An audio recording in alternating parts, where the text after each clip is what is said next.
Chapter 351. News of the crown prince's marriage sent the court into an uproar.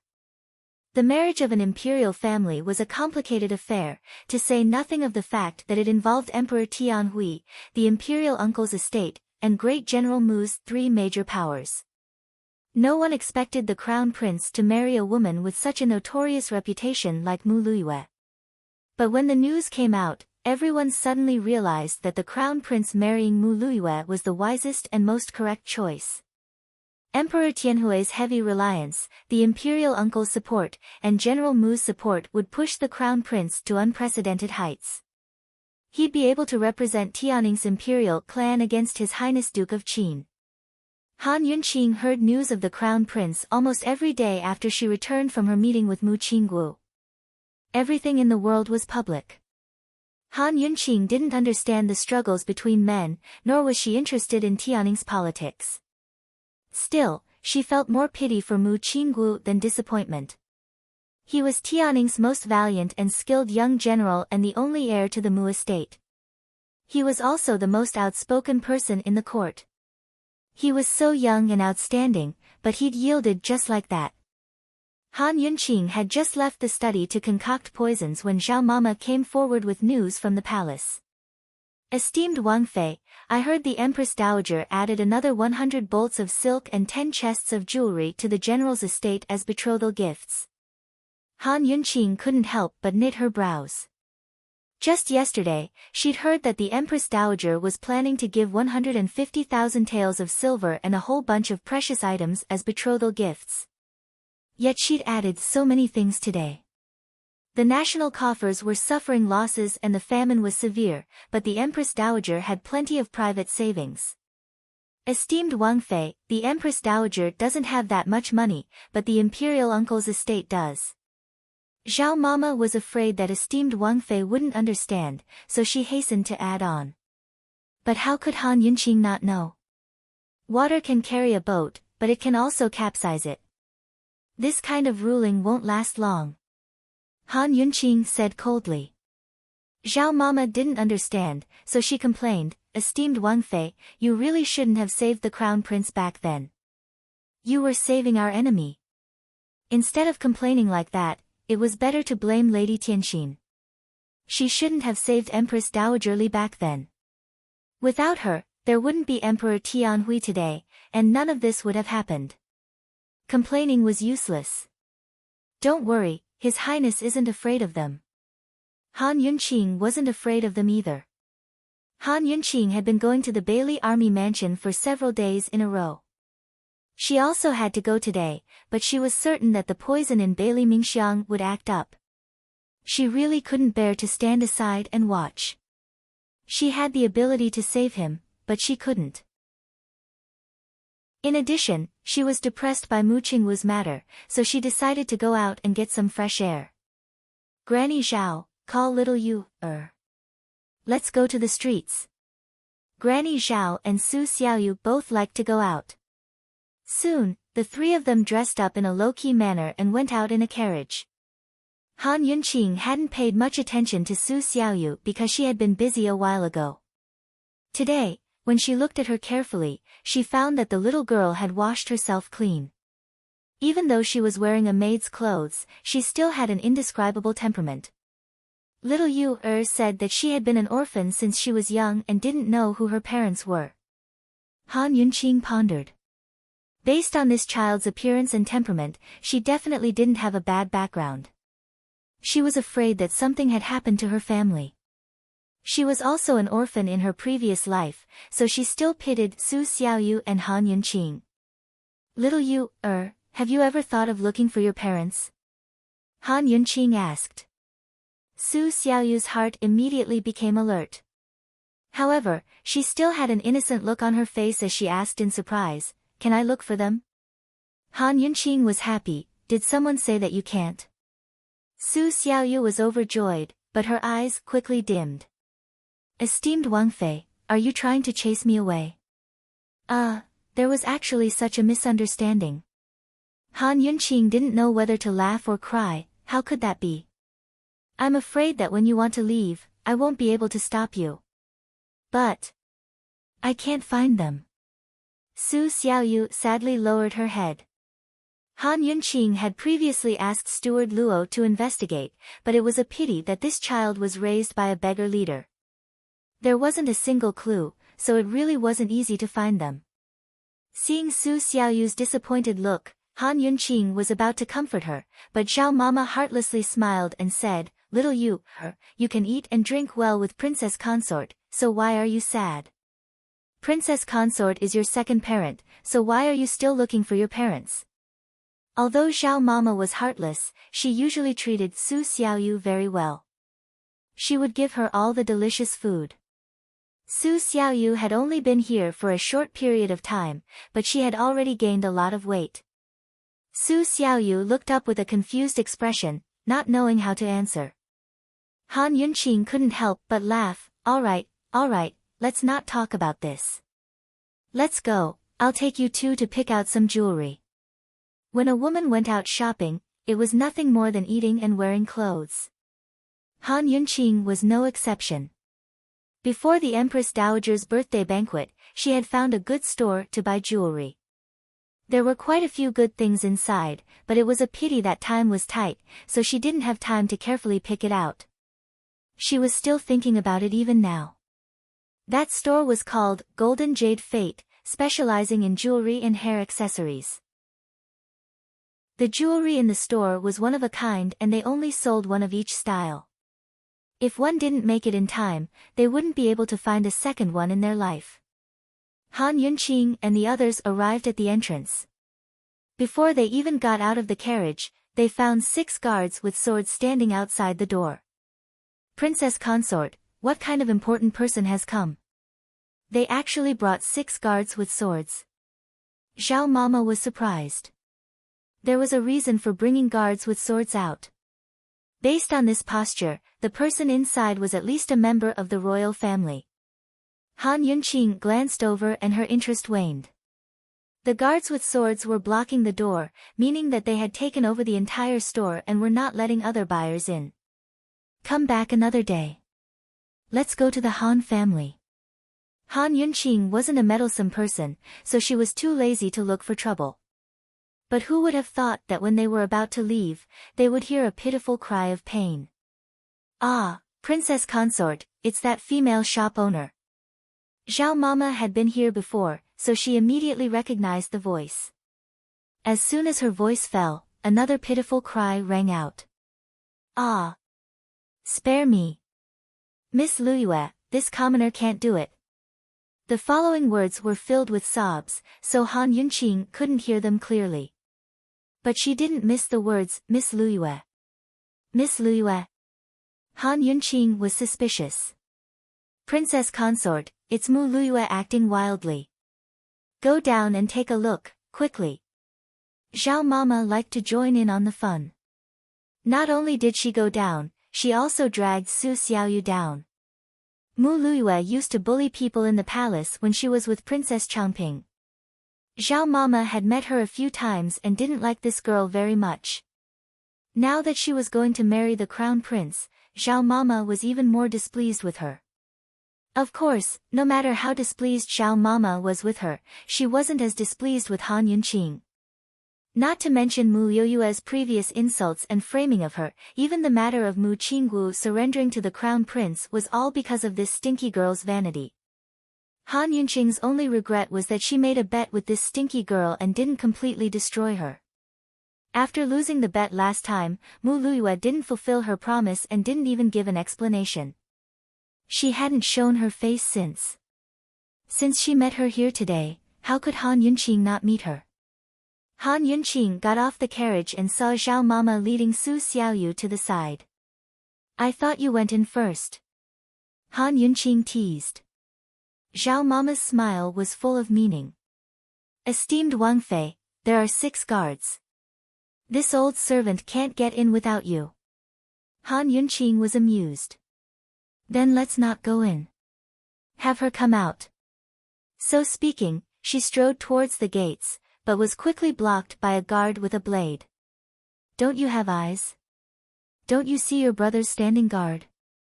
What do you mean by standing guard? Han Yunqing asked innocently. There were thousands of guards in Tianning's capital city, but not all of them recognized Han Yunqing's face. The guard looked Han Yunqing up and down, his eyes full of lust. He smiled and said, "You're a pretty girl, but I'm on duty today and don't have time to dote on you. Hurry and leave, lest I regret it." "Sir, I have a background. If you keep looking, you might lose your little life." Han Yunqing smiled innocently. The guard gave a start, then patted his chest exaggeratedly. I'm so scared. Let me in. I promise you'll be fine." Han Yunqing was still grinning. At this moment, more screams came from inside the inn. The guard immediately turned serious. "Scram, scram, scram. I don't have time to play with you." Han Yunqing didn't move from her spot, but asked curiously, "What's the background of the person inside? Let me go in and take a look. Maybe I know her." "Know her? Hee, I'll scare you to death if I tell you. Hurry and scram, you hear me? Scram." The guard waved his hand impatiently. Han Yunqing crossed her arms, calm and collected. At this moment, Zhao Mama came forward and said earnestly, "Little brother, you have to keep a low profile. My family's master's background is definitely bigger than the one inside, so you should hurry and get out of the way." The guard laughed out loud. "Listen well, my family's master is the young miss of the great general's estate, the crown prince's future wife." Zhao Mama looked at him and suddenly laughed out loud. "Listen well, my family's master is the young miss of the Han family in the north of the city." When she said this, the other guards all laughed out loud. Han family's young miss? Who's heard of that before? Hee, could it be that this Han family is related to the royal family? Is there? There are royal family members with the surname Han. When they said this, the 6 guards suddenly realized that something was wrong and all of them shut up. The Han family in the north of the city? There was only one Han family in the north of the city, the Han family of medicine. Their family's young miss was, suddenly, the guard who called himself master was so scared that he began to tremble. He was the first to kneel on the ground. "Good luck to esteemed Princess Consort." The other 5 guards also kneeled in unison and saluted. "Good luck to esteemed Princess Consort." These 6 armed guards were newly recruited by Mu Luiyue. They all had the same temper as Mu Luiyue and liked to bully others. Who knew that they would kick an iron plate on the street today? Qin Wangfei was famous for not being easy to provoke. It's not very auspicious. Han Yunqing yawned and lazily said, "Zhao Mama, take good care of that master for me." "Yes." Zhao Mama was waiting for these words. She slowly walked to the guard's side. The guard was so scared that his face turned white and he repeatedly kowtowed. "Have mercy, esteemed Princess Consort. Have mercy." This lowly one was wrong. This lowly one had eyes but failed to recognize Mount Tai. This lowly one deserves 10,000 deaths. "Esteemed Princess Consort, have mercy." Just as he was begging for mercy, Zhao Mama pinched his ear and viciously pinched it. Instantly, all the begging turned into wails. "Ah, ah, ah." Zhao Mama had been in the palace for several decades and her pinching skills were top-notch. The guards' cries became louder and louder. It was like a ghost wailing and a wolf howling. Soon, the surrounding passers-by came to watch. The owner of the shop also heard the noise and hurried out. Chapter 352. Mu Luiyue was currently tormenting the shopkeeper until he howled in pain. When she heard the guards' cries, she immediately rushed out. She was about to ask what had happened when she saw a face that she would never forget. Han Yunqing. Mu Luiyue was very surprised. Han Yunqing crossed her arms and calmly stood there. So it's the Mu family's young miss. Long time no see. It really had been a long time. After losing the bet, Mu Luiyue hadn't left the house at all. Even when she did go out, she did it in secret. In the past, she had offended too many people by relying on Princess Changping. After her reputation was ruined, everyone who saw her would laugh at her. Today was the first time she'd gone out in the open, but of all things, she'd run into Han Yunqing. After hiding in the house for so long, Mu Luiyue had learned quite a bit. She glanced at the guards kneeling on the ground and then saw that there were quite a few people watching. She had an idea in her heart. She didn't want to have a conflict with Han Yunqing in the street. In a few days, she would be married off to the crown prince. She wanted General Mu's family to help the crown prince ascend the throne. She wanted the Duke of Qin to know that marrying her was equivalent to having an army of foot soldiers. She wanted the Duke of Qin to regret marrying a woman like Han Yunqing who had no power or influence. Esteemed Wang Fei, did my guard offend you? Mu Luiyue asked. Han Yunqing didn't say anything. Coldly, Zhao Mama replied, great disrespect. The offense wasn't light. Is that so? Mu Luiyue was very serious. She walked to the guard's side and suddenly gave him a fierce slap. Pa! You deserve to be hit. If esteemed Wang Fei hasn't punished you enough, then Luiyue will do it for you. As Mu Luiyue spoke, she raised her hand again. The guard didn't dare make a sound. Zhao Mama's heart skipped a beat as she watched from the side. Although her slap was heavy, it wasn't as heavy as Mu Luiyue's. With just 2 slaps, the guard's face became red and swollen on the spot. Esteemed Wang Fei, have you vented your anger? If he wasn't angry enough, he would hit him again. I'll beat you until you're happy. Mu Luiyue said sincerely. Han Yunqing's eyes flashed with surprise. She didn't expect this girl to change so much in just a few months. She wasn't smart, but at least she wasn't stupid. If she let Mu Luiyue continue beating her in front of so many commoners, she would probably be criticized by the public very quickly. Those who didn't know would think that she, Qin Wang Fei, liked to abuse servants. Han Yunqing examined the guard's face and clicked her tongue with emotion. Luiyue, you're a girl, but you've trained your hands so well. It's better if you don't hit the servants so often in the future. Today's matter has already been taught a lesson by Granny Zhao. Practice. These words were clearly implying that she often beat people up. Mu Luiyue wanted to refute, but the 2 hits just now were really fierce, and she couldn't defend herself. She changed the topic and reprimanded the imperial bodyguard, why aren't you thanking her?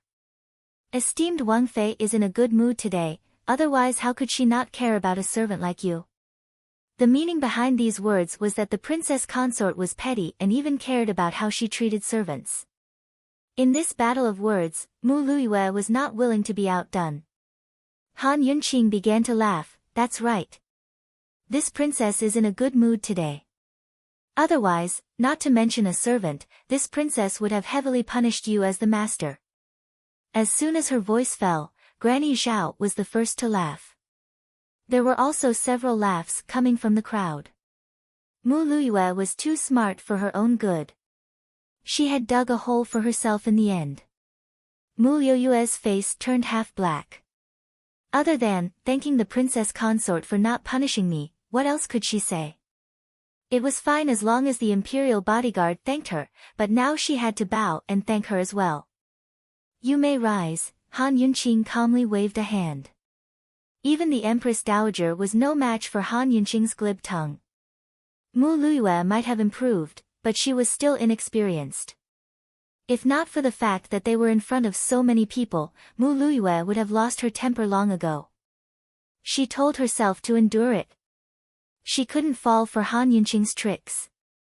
After receiving Emperor Tianhui's imperial edict, the first thing she did was find a new group of guards and bought a new sedan chair. Her status was different now. She was the future crown prince consort, so her every word and action would affect the Eastern Palace. She couldn't lose face or status, nor could she become the laughingstock of public opinion. Mu Luiyue rose to her feet. Esteemed Wang Fei, Liyue still has matters to attend to, so I won't accompany you any longer. Leaving was the best choice. Han Yunqing smiled and nodded, as if she wasn't planning on doing anything else. Mu Liyue really did leave, but Han Yunqing suddenly said faintly, "That's right, Miss Liyue. You haven't fulfilled your end of the bet we made last time, have you?"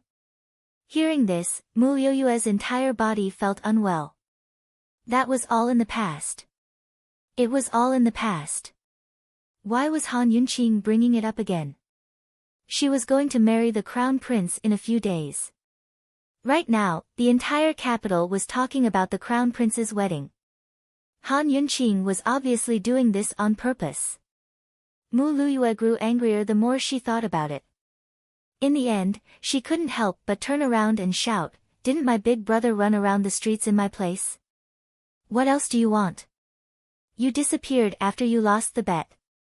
I haven't seen you until now, so I thought you didn't keep your word." Han Yunqing gave a harmless smile. That matter had caused a stir in the city. Especially when Mu Qinggu ran around the streets naked, the commoners all knew about it. So the one marrying the crown prince is really this Miss Mu. It was unknown who shouted from the crowd, but the surrounding people began to talk. Mu Liyue's face burned up. She quickly got into the sedan and fiercely threw down the curtain, "Let's go." Seeing his fleeing figure, Han Yunqing's gloomy mood for the past few days suddenly brightened up considerably. Actually, she didn't come here just to find trouble with Mu Liyue. She just happened to bump into Mu Liyue. Seeing Han Yunqing smile, Mama Zhao said, "Esteemed Wang Fei, are you feeling better now? If the young general insists on doing this, then let's just let him do as he pleases. People talk about fate, so we don't need a friend like the young general." Although Mama Zhao kept nagging at the residents a few days ago, she knew that esteemed Wang Fei was feeling very uncomfortable. Esteemed Wang Fei didn't have many friends in the capital, and Mu Qinggu could be considered one of them. "I'm not going to bicker with Mu Qinggu. Mu Liyue owes me an explanation for the bet." Han Yunqing had a carefree look on her face, as if she really didn't care. Han Yunqing didn't stroll around anymore. She brought Mama Zhao and Su Xiaoyu to the Han family in the north of the city. Who would have thought that they would meet Mu Liyue's sedan in an alley on the way? Didn't this girl leave? Why was she here? Moreover, she was going in the opposite direction from her. It seemed like she had specially come to find her.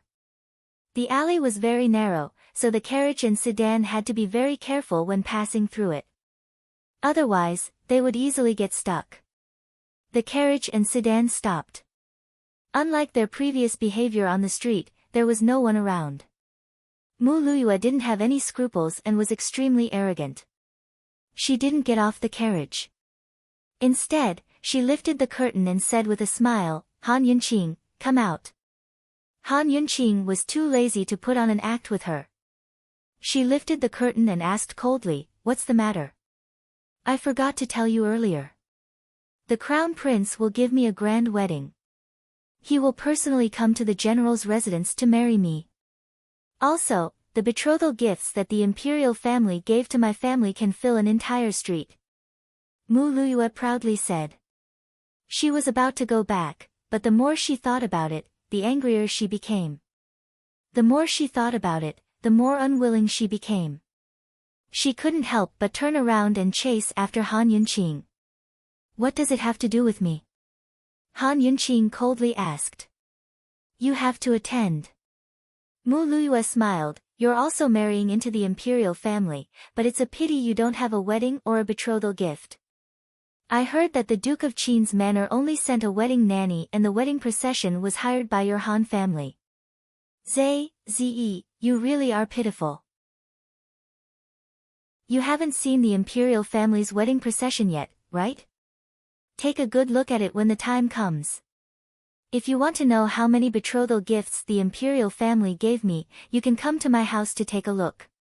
When these words were said, Han Yunqing suddenly became silent. She softly asked, "Is there anything else?" "Just this matter. I specially came to remind you." Mu Youyue's smile became even brighter. Han Yunqing was very calm. If there's nothing else, then move aside. Don't block the way. Mu Luyue showed off a bit and was in a very good mood. She slowly let down the curtain and the sedan slowly passed by the right side of the carriage. At this time, Han Yunqing softly said, "Even if you're the crown prince's wife, you still have to call this princess imperial aunt. If you call my name again, don't blame me for not showing mercy." Separated by the curtain, Mu Luyue snorted, "Imperial aunt? I'll never call you that." The sedan passed by the carriage and left. Han Yunqing's carriage stayed in place for a long time. Han Yunqing's entire body was terrifyingly silent. Zhao Mama and Su Xiaoyu were scared as they looked at each other in dismay, not daring to make a sound. Mu Luyue wasn't wrong. When the Princess Consort married into the imperial family, she didn't have anything. Compared to Mu Youyue's wedding, it was like heaven and earth. No matter how open-minded a woman was, how could she not mind something as important as a wedding? Zhao Mama thought that esteemed Wang Fei would be angry and horrified, but Han Yunqing didn't. She leaned against the pillow and thought quietly for a long time before asking, "Zhao Mama, is Grand Concubine Yi's birthday in a few days?" Zhao Mama grew suspicious. What's wrong with esteemed Wang Fei? Why did she suddenly ask about it? In the past, Grand Concubine Yi's birthday celebrations were all arranged by Murong Wanru. Ever since Murong Wanru fell into a deep sleep and Grand Concubine Yi went into seclusion in the ancestral hall, no one mentioned the birthday celebration. Zhao Mama did some calculations before replying, "It'll be in 3 days." "Esteemed Wang Fei, are you planning to?" A shrewd look flitted past Han Yunqing's eyes before she broke into a cold smile. "When we return to the estate, I'm planning to discuss something with His Highness." Zhao Mama grew nervous. Just what was wrong with her mistress? Could it be that Mu Luyue had provoked her and she was planning to ask His Highness Duke of Qin for betrothal gifts again?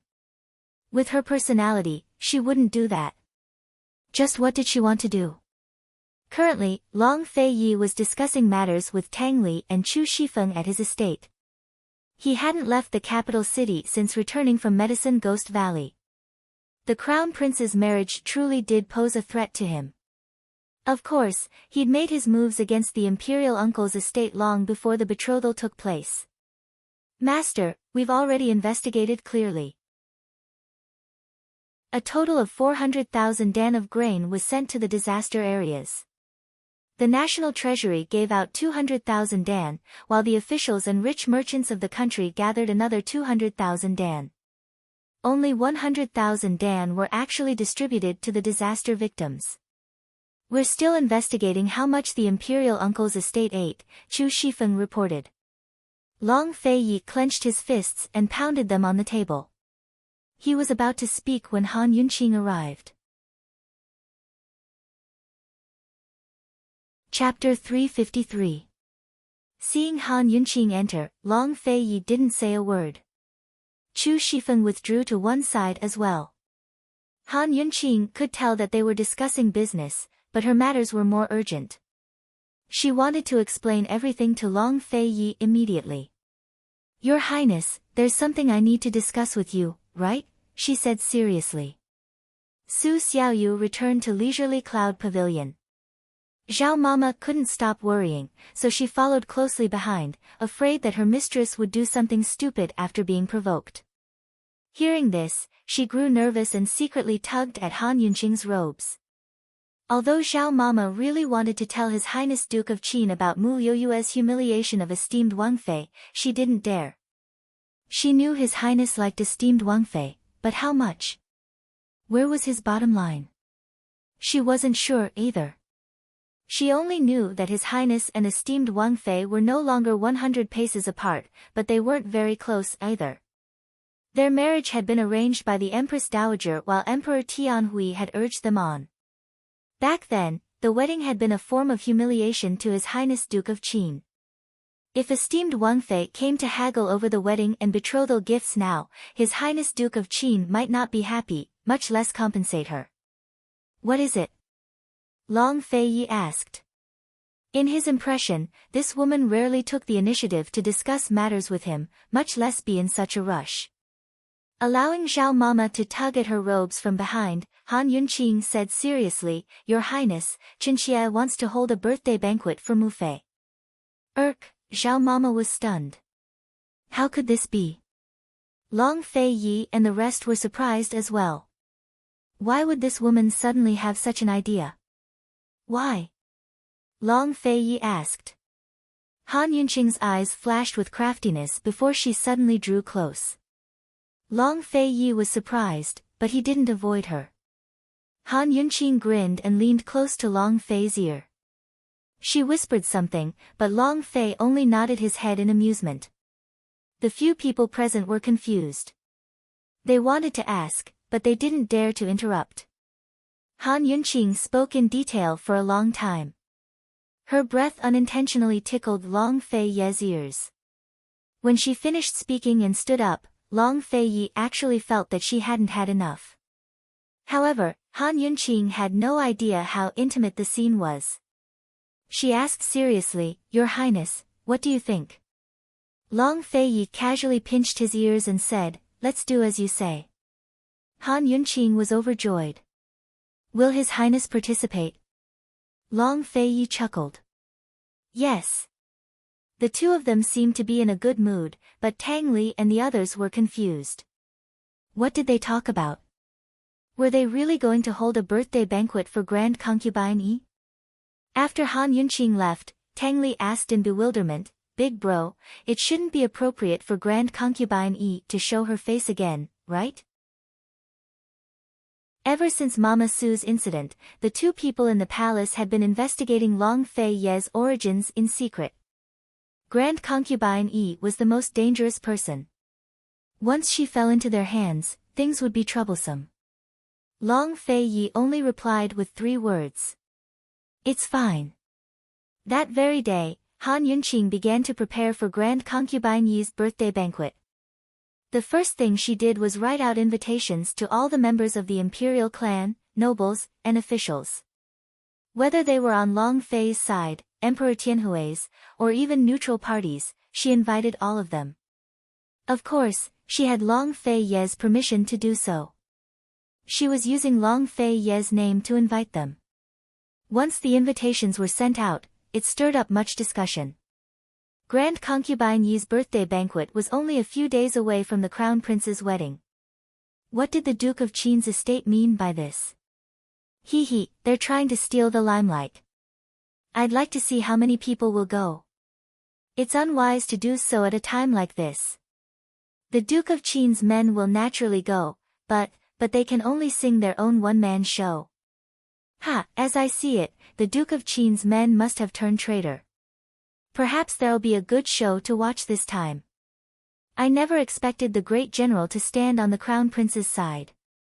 The Duke of Qin is in danger. If the Crown Prince wasn't marrying General Mu's daughter, perhaps Grand Concubine Yi's birthday banquet would be very lively. But under these circumstances, the Duke of Qin's estate was sending out invitations on such short notice. Even General Bailey was puzzled. Wasn't His Highness Duke of Qin just asking for a snub? Long Feiyi didn't offer any explanations. While everyone was pessimistic about the birthday banquet, many of them even announced that they wouldn't attend. Han Yunqing suddenly used Long Fei's name to make another announcement.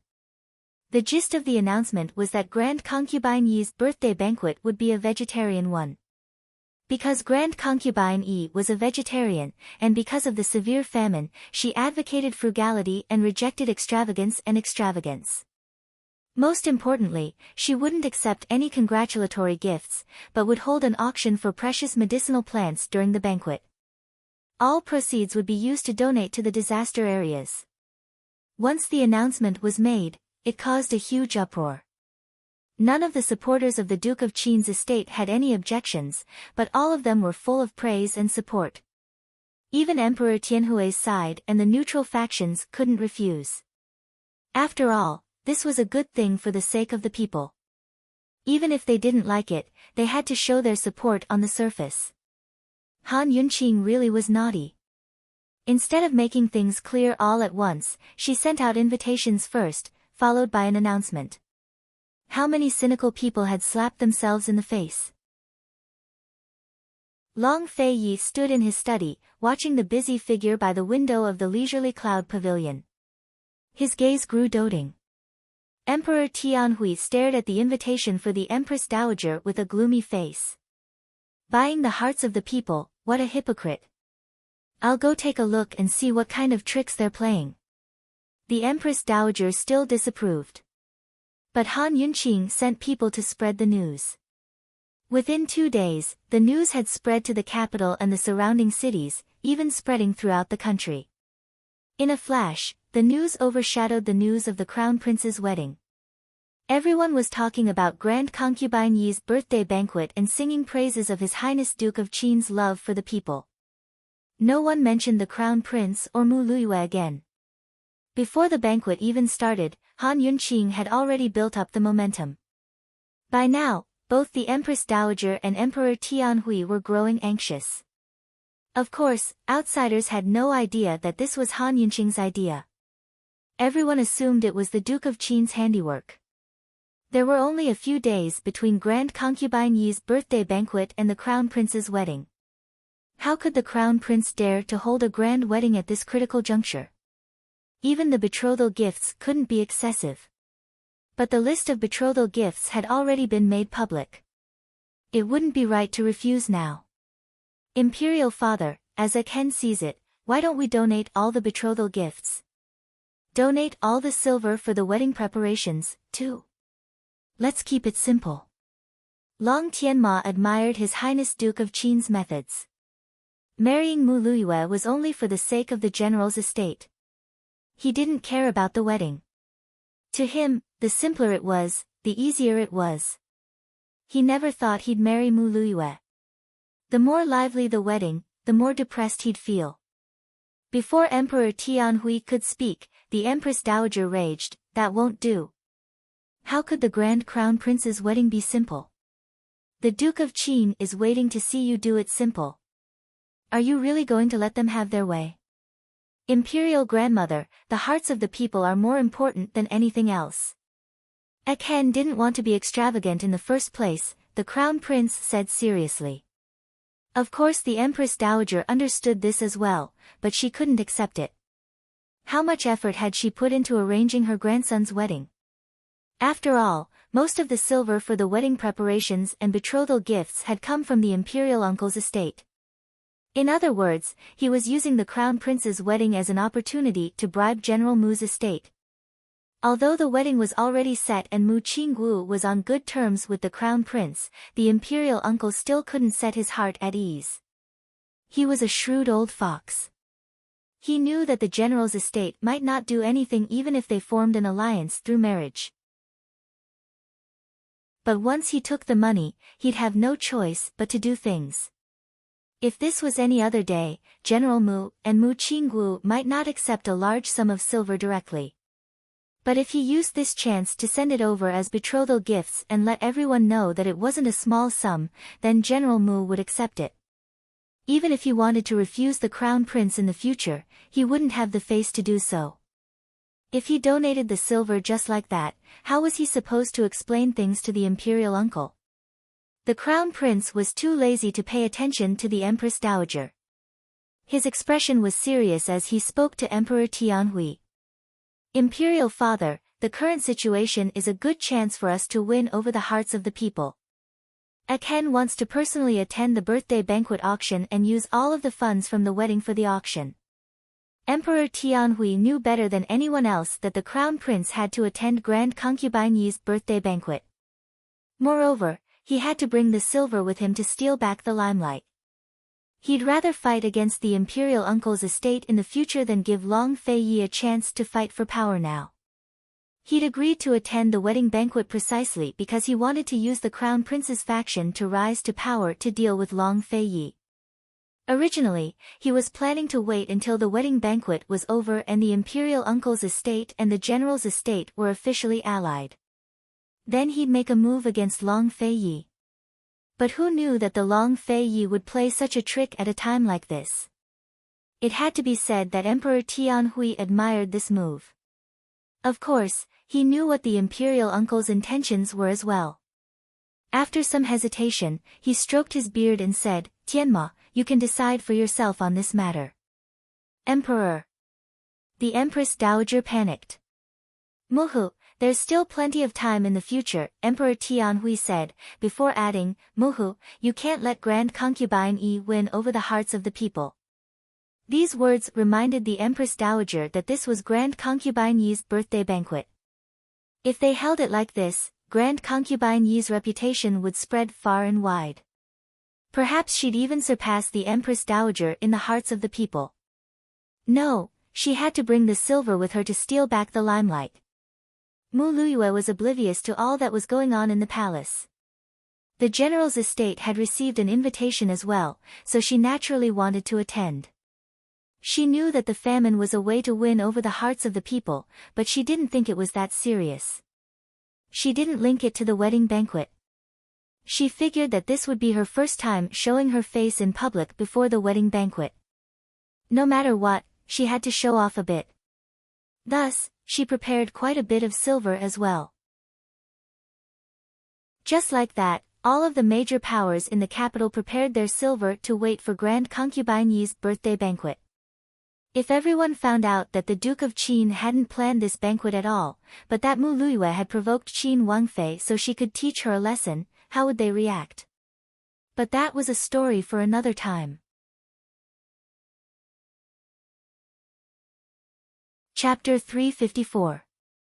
Over the past few days, Chu Shifeng had been investigating all sorts of news and was overjoyed. Originally, His Highness had wanted to get involved with the Crown Prince's high-profile wedding, but esteemed Wangfei's actions saved him a lot of effort. "I heard the eunuchs in the palace say that the Empress Dowager almost got into an argument with the Crown Prince over the betrothal gifts. Your Highness, esteemed Wangfei really is too smart." Long Fei Yi leisurely drank his tea before finally saying, "Very smart." "Isn't that so, Your Highness? Why didn't I realize esteemed Wangfei had such skills before?" Chu Shifeng was extremely excited, anticipating the arrival of Grand Concubine Yi's birthday banquet. Unexpectedly, Long Fei Yi only smiled wordlessly. Chu Shifeng stared blankly at his master's enchanting smile. All right, even a man like him found his master's smile mesmerizing. Unfortunately, he didn't like to smile.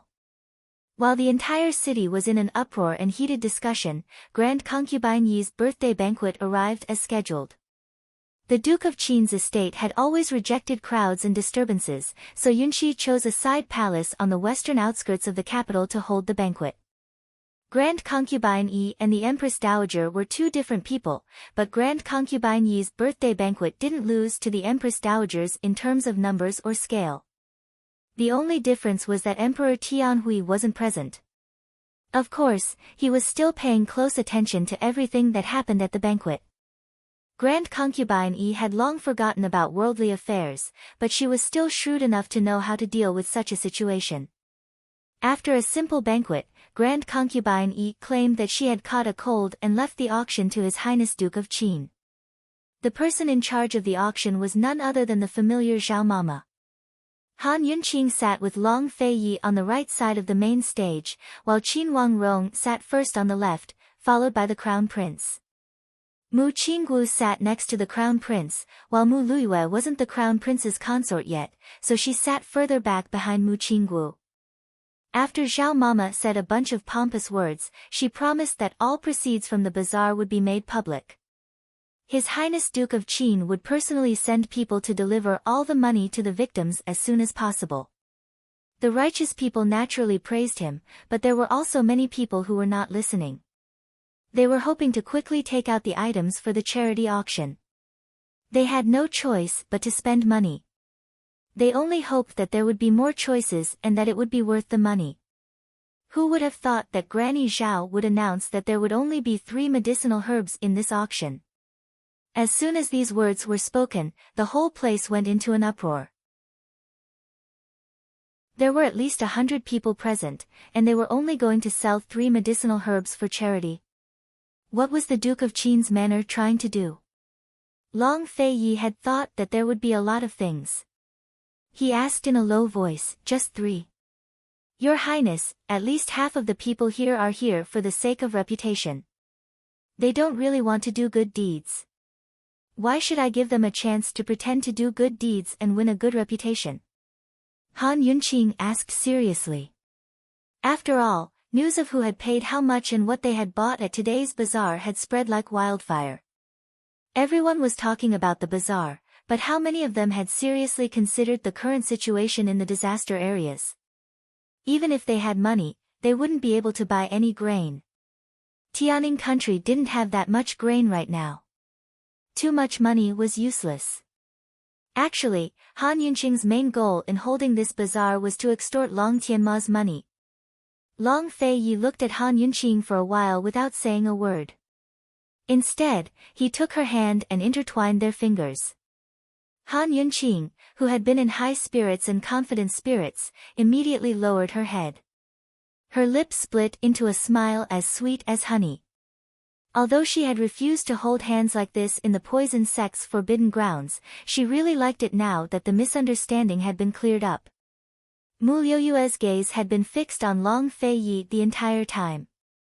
Even though she was about to be married, she still couldn't forget the man she'd secretly loved since she was a child. Seeing their fingers intertwined, Mu Liyue hated Han Yunqing even more. She silently told herself that she had to do everything she could to help the crown prince. She had to make His Highness Duke of Qin see her value. The crowd began to make all sorts of guesses about the 3 items up for auction. How much money could these 3 medicinal ingredients raise from the bazaar? Could it be that these 3 ingredients were all priceless treasures? Many people thought back to Han Yunqing's family's medicine storehouse. Perhaps they really were top-notch ingredients. Zhao Mama, let's begin. Take out the items, Han Yunqing said with a smile. Han Yunqing sat by Long Fei Yi's side, her fingers intertwined with his. Long Fei Yi didn't speak, but she did. She was like Long Fei Yi's spokesperson, acting like the mistress of the house. Yes, esteemed Wang Fei. Zhao Mama beckoned with her finger, and a maidservant presented the first medicinal ingredient. It was placed on a plate covered with a red cloth, so no one could see what it was.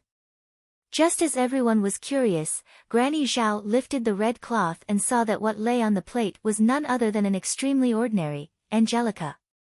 No one thought that this would happen. She actually took out an Angelica to auction. How much did she want to sell it for? Amidst everyone's whispers, Zhao Mama loudly said, "This is a 3-year-old Angelica. The starting price is 5,000 taels.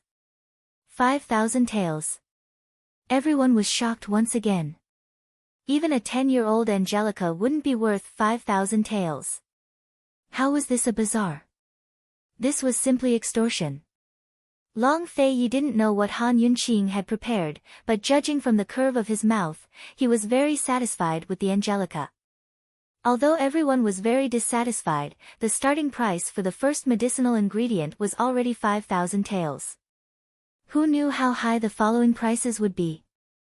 One had to know that there were only 3 items for the bazaar. Even if they were late, they wouldn't be able to spend the money. Today's bazaar was for disaster relief. Since they didn't spend any money, how shameful would it be if word got out? Soon, someone made a bid, 7,000 taels. The one who made the bid was no one else but Mu Liyue. She thought that if she could get the first medicinal ingredient, she would definitely become the most popular person. Perhaps this time, she would be able to restore her reputation. 8,000 taels. Someone immediately raised the price. Mu Liyue wasn't in a hurry, but who knew that there would be so many people following her? From 8,000 taels all the way to 20,000 taels. 20,000 and 1,000 taels. Mu Liyue raised the price again. 22,000 taels. Someone immediately followed. Add another 1,000. Mu Liyue raised her hand again. Add another 1,000. That person didn't let go. Add another 5,000.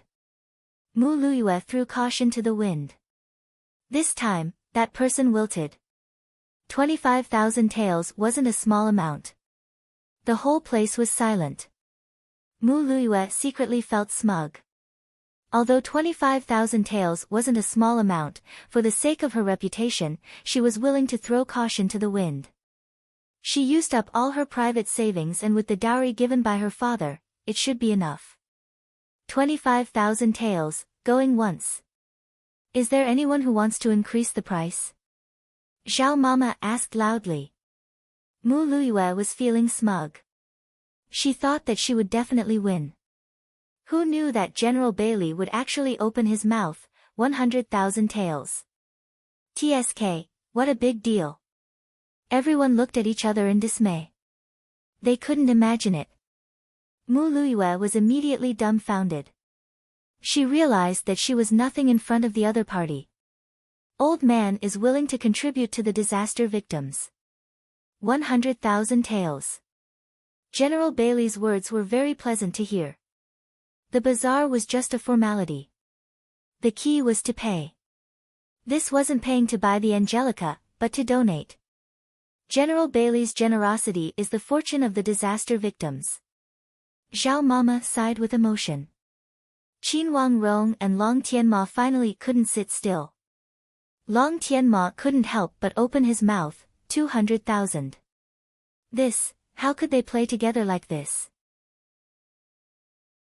Just a moment ago, the price was increasing by 1 or 2,000 taels. Now, it was increasing by 100,000 taels. When the price was announced, everyone sucked in a breath of cold air. The Crown Prince was indeed the Crown Prince. With the Imperial Uncle's support, he was rich and overbearing. This time, General Bailey didn't bid. Of course, no one else bid either. Long Tianma bought the Angelica from the Duke of Qin's estate for 200,000 taels. Mu Luiyue didn't have any love for her future husband, but she had placed a lot of hope in him. Seeing this, she couldn't help but sigh with emotion. The Crown Prince and his financial resources far exceeded her imagination. She thought that the Crown Prince would be tight on money after spending so much money. She didn't think that he would still be so generous. Who knew how deep his foundation was? Just like that, the first medicinal ingredient was happily won. A servant girl brought over the second ingredient. Zhao Mama made a big move again. Everyone hoped that the second ingredient would be better. But reality proved that Han Yunqing was definitely the most stingy princess in the world. The second ingredient was actually cassia seed. Moreover, there was only one seed. But for this lousy item, everyone had to fight to be the first to bid. Even if they didn't win in the end, they had at least participated in the bidding. This way, they wouldn't become a laughingstock. Just like the first ingredient, the starting price was 5,000 taels. This time, Mu Luiyue continued to increase the price. Whenever someone made a bid, she would immediately raise the price. She practically stole everyone's limelight. Unfortunately, neither Long Fei Yi nor the Crown Prince looked at her. Instead, it was Han Yunqing who stared at her with great interest. Han Yunqing was puzzled. Didn't this girl know that the Crown Prince had used the betrothal money to bid? Why was she so excited? Of course, even though Mu Luiyue kept increasing the price, she still didn't win in the end. That was because the second ingredient was still bought by the Crown Prince. The starting price was still 200,000 taels. When the bidding for the third ingredient started, Qin Wangrong pressed down on the Crown Prince's hand. Your Highness, it's too much. It was over budget. 400,000 taels was far beyond their budget. If they continued to bid, there really wouldn't be a need to hold the wedding. The Crown Prince didn't say anything, but who knew that he would raise his hand again when Qin Wangrong wasn't paying attention. 150,000 taels. Qin Wangrong almost spat out blood. The bidding required cash, so where would they go to get that much cash? Could it be that they would have to ask the Imperial Uncle's estate? A trace of coldness flashed through Mu Qingwu's eyes, but he didn't say anything. Behind him, Mu Liuyue's admiration for her future husband surged like a tidal wave.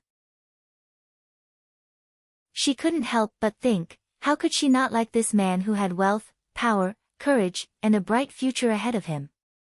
150,000 taels. Is there anyone else who wants to bid? Zhao Mama shouted excitedly. Would there be anyone else? Chapter 355. The first two items were so common, so how could the third be so expensive? It was just daylily grass. No one cared about what the ingredient was, only the price. 150,000. Is there anyone else? Granny Zhao shouted again. The crowd fell silent. It seemed that no one wanted to bid anymore. The crown prince had won the first two items at the high price of 200,000 taels. For the third item, he had bid another 150,000 taels. The crowd sighed with emotion at the crown prince's calm and composed manner. They hadn't expected him and the imperial uncle's estate to have such wealth. One had to know that one had to pay in cash for a charity auction. What was cash? Cash referred to shiny silver. It was money that could be immediately exchanged for silver at a private bank, or a gold card that could be used directly. There were two types of rich people. The first type were those who couldn't take out a large sum of money. Their wealth was the sum of their mansions, fields, businesses, and even their collections. If they were asked to take out a large sum of money, they would need time to convert it into cash. The second type were those who could throw away 1,000 taels of gold without hesitation. The second type were those who could casually throw away a large sum of money. The second type were undoubtedly the most impressive. If the crown prince won the third item, the total value would be 550,000 taels. This wasn't a small sum. Granny Zhao had already called out twice. Just when everyone thought that everything was settled, General Bailey actually opened his mouth again. 400,000. The crowd erupted into an uproar. It wasn't clear if Granny Zhao was truly frightened or if she was faking it, but she cried out in alarm, "General Bailey, what did you say?" 400,000. Old man bids 400,000. General Bailey stood up. Granny Zhao nodded repeatedly. Fine, she really was frightened. Wasn't General Bailey's money also her master's money? After all, raising soldiers was the most expensive, especially Navy soldiers. Her master attached great importance to General Bailey's navy. Even though the imperial court allocated silver to General Bailey's estate every year, her master had secretly spent quite a bit on him as well. Had General Bailey gone mad? He actually shouted out 400,000 in one go. This was the sum of the crown prince's two bids. Even Han Yunqing was stunned, to say nothing of Zhao Mama. Although His Highness Duke of Qin was rich, this event was for the crown prince and imperial uncle's estate to spend money, not him. Han Yunqing turned around and looked at Long Fei Yi. She saw that Long Fei Yi was calm. Han Yunqing ponders. Could General Bailey's 400,000 yuan be intentional? Long Fei Yi was probably the only one who remained unperturbed. Long Tianma's handsome brows had long been tightly knitted together. He was very sensitive to this 400,000. General Bailey had offered this price for the last medicinal ingredient because he wanted to share the limelight with him. Before he came to the birthday banquet, he'd already told his imperial father that the Duke of Qin's estate had already won the hearts of the people by using the Grand Concubine's birthday banquet as a charity auction. Now that he'd come to the banquet, he had to win back all the goods and steal the limelight. Only then would he be able to suppress the Duke of Qin's estate and become the center of public opinion. He originally respected His Highness Duke of Qin from the bottom of his heart, but no matter how much he respected him, His Highness Duke of Qin was still his enemy. His Highness Duke of Qin wasn't just a formidable opponent for the throne, he might even be a formidable opponent for the throne. Under these circumstances, he had to stand on his imperial father's side. Even if he couldn't defeat his imperial father in the next few years, he could wait. His imperial father would eventually grow old. As long as he didn't encounter any major problems, he would be able to rightfully inherit the throne one day. However, His Highness Duke of Qin was different from his imperial father. His Highness Duke of Qin was too young. He was only 2 or 3 years older than him.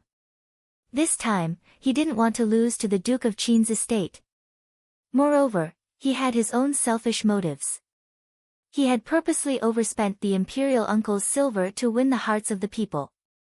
His imperial father was wary of the imperial uncle's estate, but he was also wary of them. Throughout history, there were many cases where relatives of the emperor interfered in politics and eunuchs monopolized power. So what if the imperial family was respected? There were far too many cases where they held the Son of Heaven in their hands and ordered his vassals around. He didn't want to be forced to listen to the imperial uncle's orders when he ascended the throne one day. If he hadn't been ill for so many years and been abandoned by his imperial father, he wouldn't have relied on the imperial uncle's estate as much as he did now. Now, he could only advance step by step and endure everything in his heart. He hadn't even told Qin Wangrong about this. Amidst the chatter, Zhao Mama even forgot to ask about the price. Who knew that Long Tianma would suddenly stand up?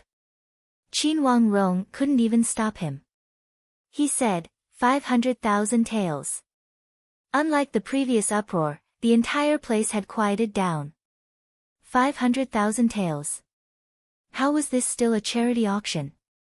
This was a battle of wealth. Who would have thought that General Bailey would be so persistent? 1 million. This, no matter how great Long Tianma's momentum was, he was still suppressed in an instant. Everyone looked in General Bailey's direction, all of them sighing in shock.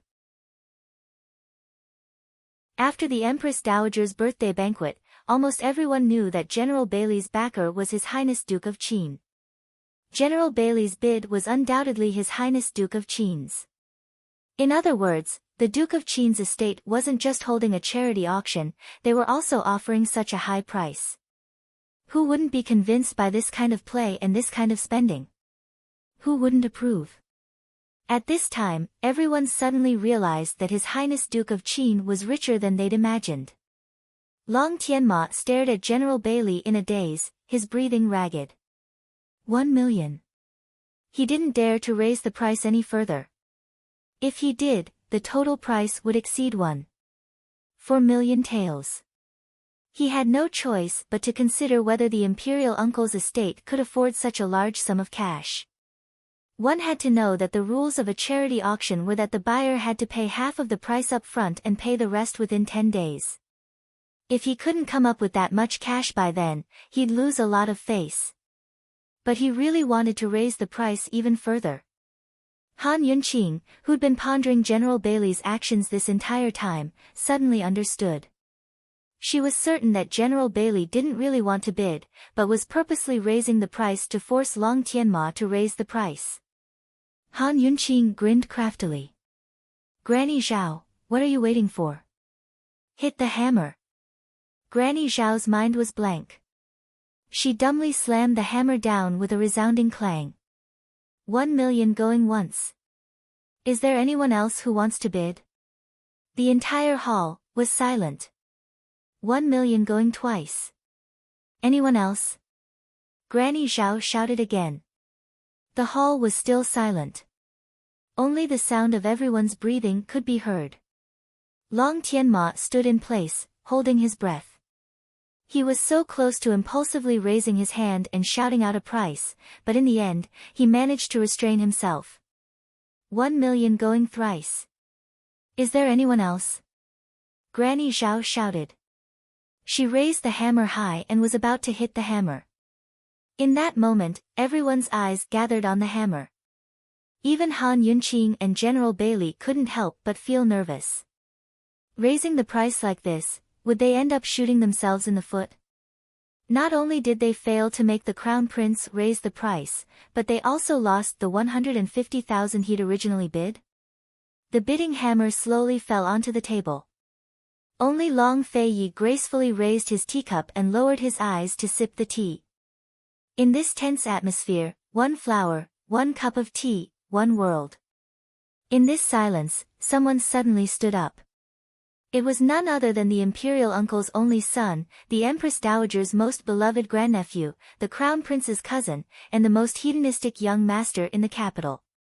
He was the third young master, Lila Yuan, who represented the imperial uncle's estate at the grand concubine's birthday banquet.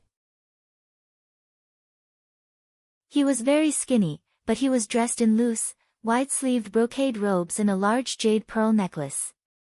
His shoulders were slanted to one side, and his body was trembling frivolously. He didn't have any posture at all. Han Yunqing recognized him at a glance.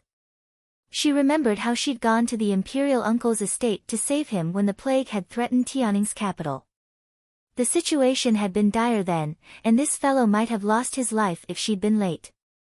As soon as he stood up, Han Yunqing exhaled in relief. She knew that General Bailey's provocation had succeeded. Lila Yuan stood there for a long time until everyone was looking at him. Finally, he smiled coldly in satisfaction and slowly walked out of his seat. The imperial uncle of the current dynasty was a wily fox who kept a low profile. How did he raise a son like this? He was spoiled rotten. Seeing this, Granny Zhao stopped moving on the table. The hammer was only 3 or 4 inches away from the surface. Under everyone's watchful eyes, Lila Yuan strutted towards the auction stage. Unexpectedly, he snatched the hammer from her hand and turned to sweep his gaze across the crowd. 2 million, is there anyone else who wants to raise the price? The scene was already very quiet, but his words made it even quieter. Even the breathing exercises stopped. How many people were holding their breaths now? Long Tianma and Qin Wangrong were stunned. It had to be said that Han Yunqing was flabbergasted as well. She knew this fellow would raise the price, but she never expected it to be like this. At this moment, Long Fei Ye's lips curved up in a satisfied smile. General Bailey didn't raise the price any further. Is there no one else? Lila Yuan asked despite knowing the answer. He dropped the hammer playfully. General Bailey, are you still going to raise the price?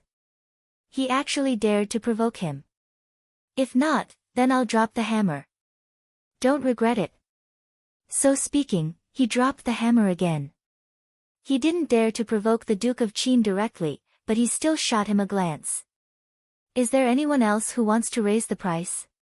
If not, then this young master's hammer will make the final call. No one. Under these circumstances, raising the price by 1 copper coin would mean paying 2 million. No one spoke for a long time. Lila Yuan was extremely smug. Everyone, my apologies. Thank you for letting me win. With that, he slammed the hammer down. Clang! The sound reverberated throughout the courtyard. The imperial uncle's estate had received an invitation this time, so his father and grandfather naturally wouldn't give face to the Duke of Qin's estate. Originally, his mother had wanted to come, but she was ill, so he had to come instead. He was famous for spending money like water, and his father always scolded him for it. Before returning, his father had repeatedly warned him not to bid against the crown prince and not to steal his limelight. The crown prince had been in the limelight for so long. Although he was itching to make a move, he'd obediently watched from the sidelines. However, when the situation changed, he couldn't sit still any longer. If he couldn't compete with the crown prince, then he could at least compete with General Bailey, right? He didn't care what the meaning of this auction was. He only knew that if the crown prince couldn't hold on, then he had to step in. No matter what, he couldn't let the Duke of Qin's estate continue to be so arrogant. 2 million, it was decided. The auction was over. Was it really over? No, His Highness Duke of Qin still had matters to attend to.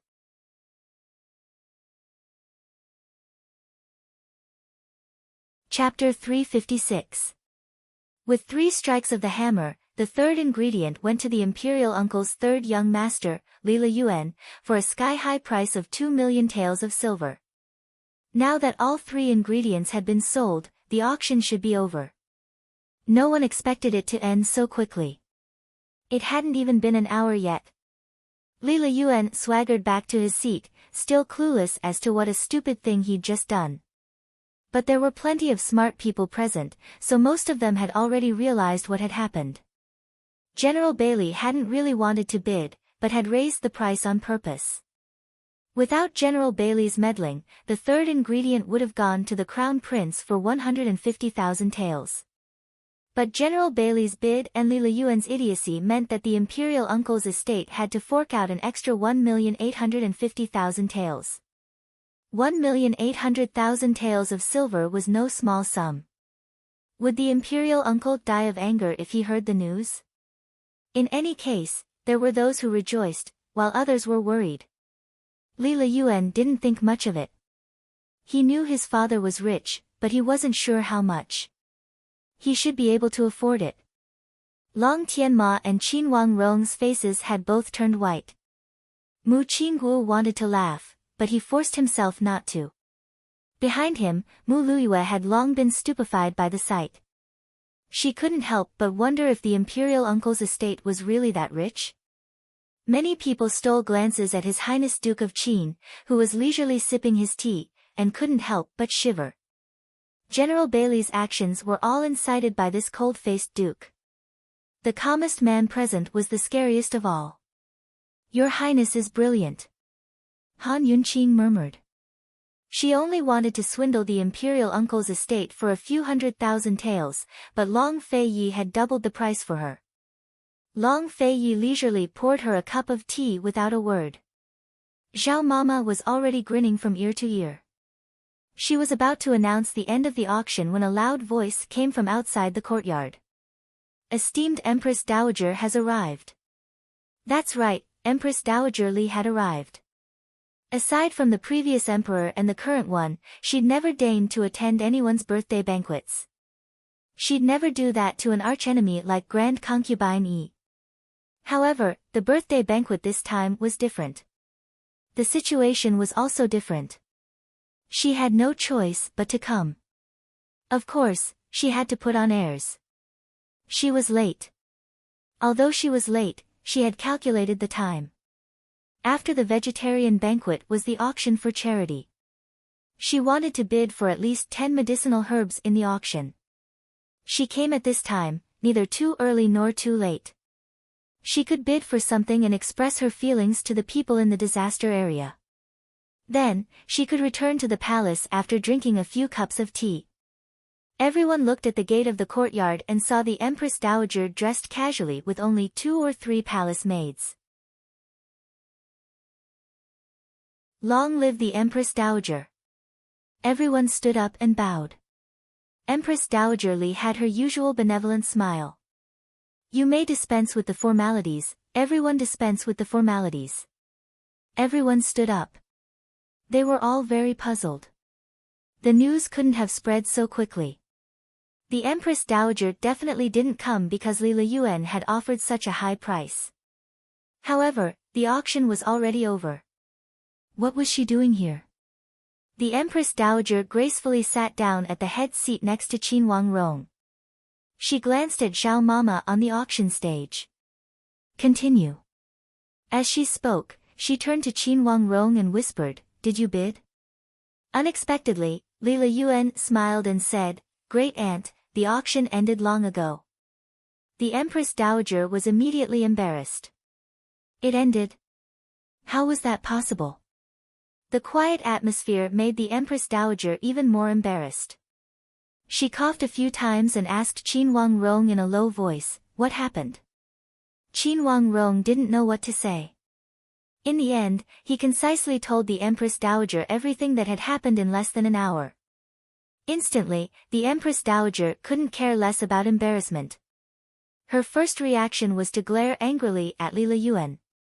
If it weren't for the fact that everyone was watching, she would definitely beat this bastard to death with her own hands. The imperial uncle's estate couldn't immediately take out 2 million in cash. How could it be like this? "Why are there only 3 items?" the Empress Dowager asked in a low voice, anxious. What could Qin Wangrong say? He could only ask Han Yunqing this question. Imperial grandmother, what do we do now? We have to pay at least 1,200,000 in cash first. Long Tianma couldn't help but speak up. He was here to steal the limelight as a representative of the royalist faction.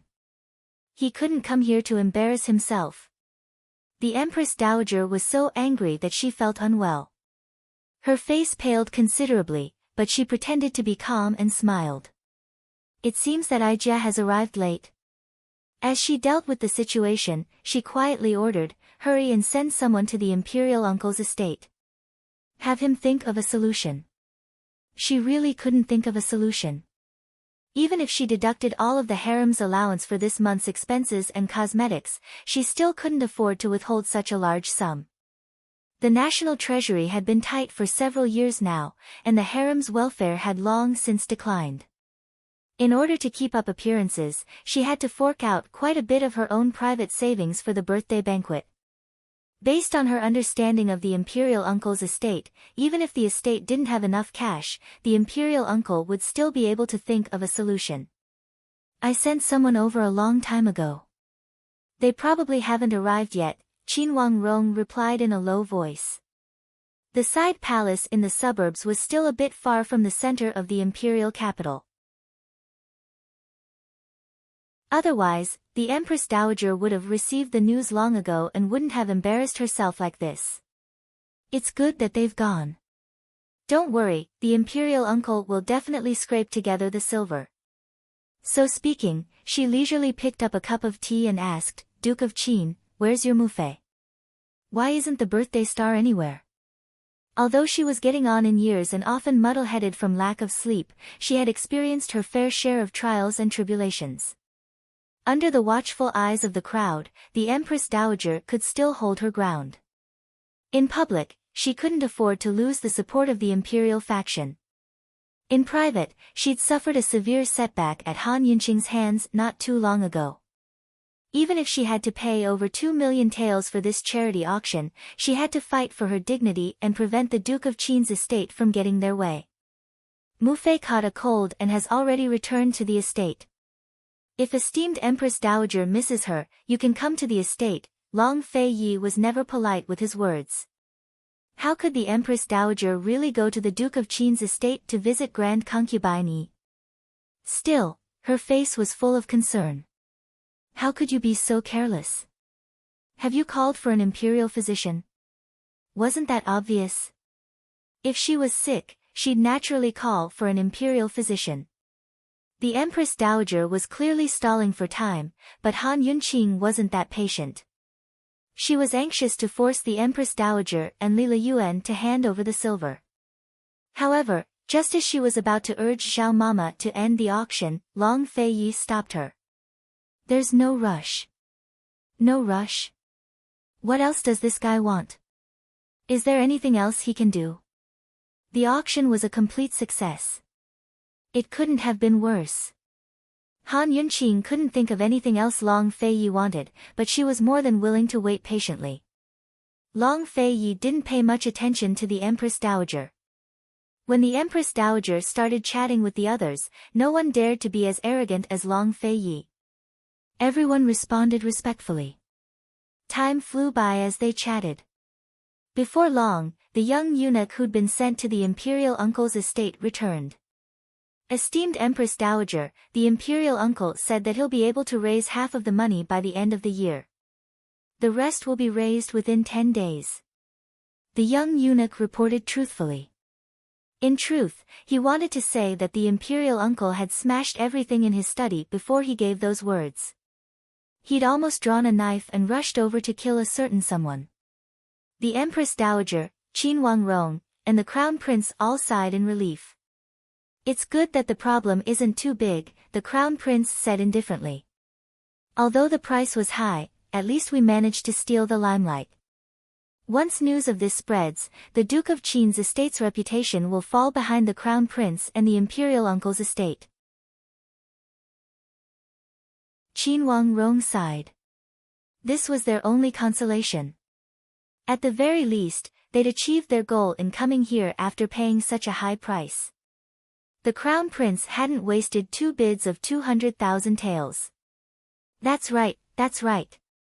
Crown prince, send a few people to spread the news. Don't let the money be spent in vain, the Empress Dowager hurriedly said. All 3 of them were delighted that they'd escaped without any mishap. Since the imperial uncle's estate had spoken, the Empress Dowager didn't delay any longer. She smiled and said, "It's getting late. Since His Highness Duke of Qin has nothing else to auction, as I see it, let's disperse here." Her words were a bit too provocative. No one dared to speak up, but the Empress Dowager sighed with pride. The Crown Prince and the imperial uncle's estate are concerned about the common people and the disaster victims. It's Tianning's great fortune to be so generous.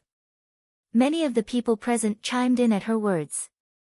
Very soon, the mood changed from praises to praises. It had to be said that Han Yunqing was starting to feel a little unreconciled. Although they'd tricked them, she still felt that it wasn't enough. She looked back at Long Fei Yi and saw that he didn't seem to mind the atmosphere at all. His head was bowed as he spoke to Chu Shifeng, as if explaining something.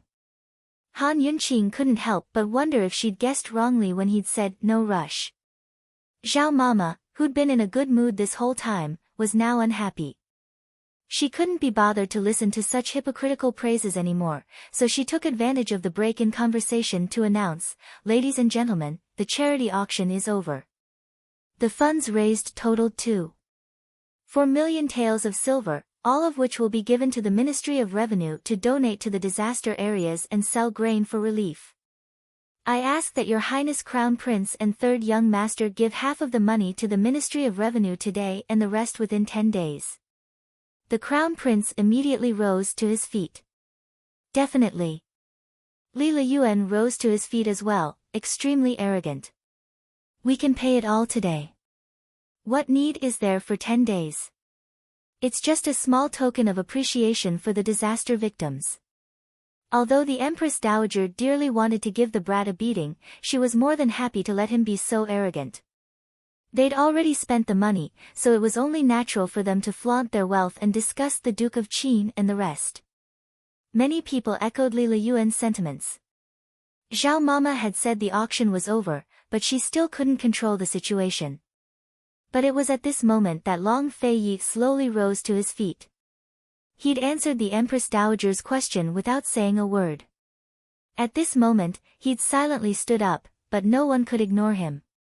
For a moment, the entire place was silent.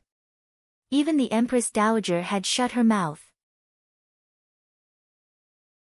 Long Fei Yi allowed the surroundings to fall silent because of him. Holding Han Yunqing's hand, he lightly said, "Zhao Mama, this prince will donate 5 million taels. Later, let the Ministry of Revenue know that the money will arrive shortly." As soon as his voice fell, the entire audience was dumbfounded. Direct donation? That's right. Even if they didn't participate in the auction, they could still donate directly. No one said that they had to donate through the auction. 5 million taels. In an instant, the Crown Prince's 400,000 taels and Li Liyuan's 2 million taels were no longer the same thing.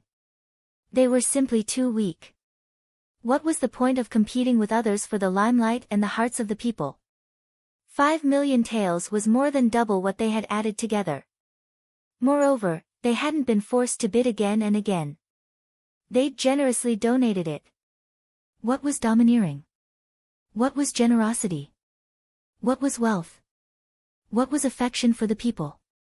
What was benefit for the people? What was this? The imperial uncle's estate had spent such a large sum of money, but in the end, they still didn't manage to steal the limelight from the disaster relief. This was truly a scam to the end. Han Yunqing only recovered after a long while. She couldn't help but snicker, "Your Highness, you're so evil." Long Fei Ye's lips curved into a faint smile. Holding her hand, he turned around and left, leaving behind a legendary back view. The auction for the charity auction had finally come to an end. The Empress Dowager and the Crown Prince's expressions.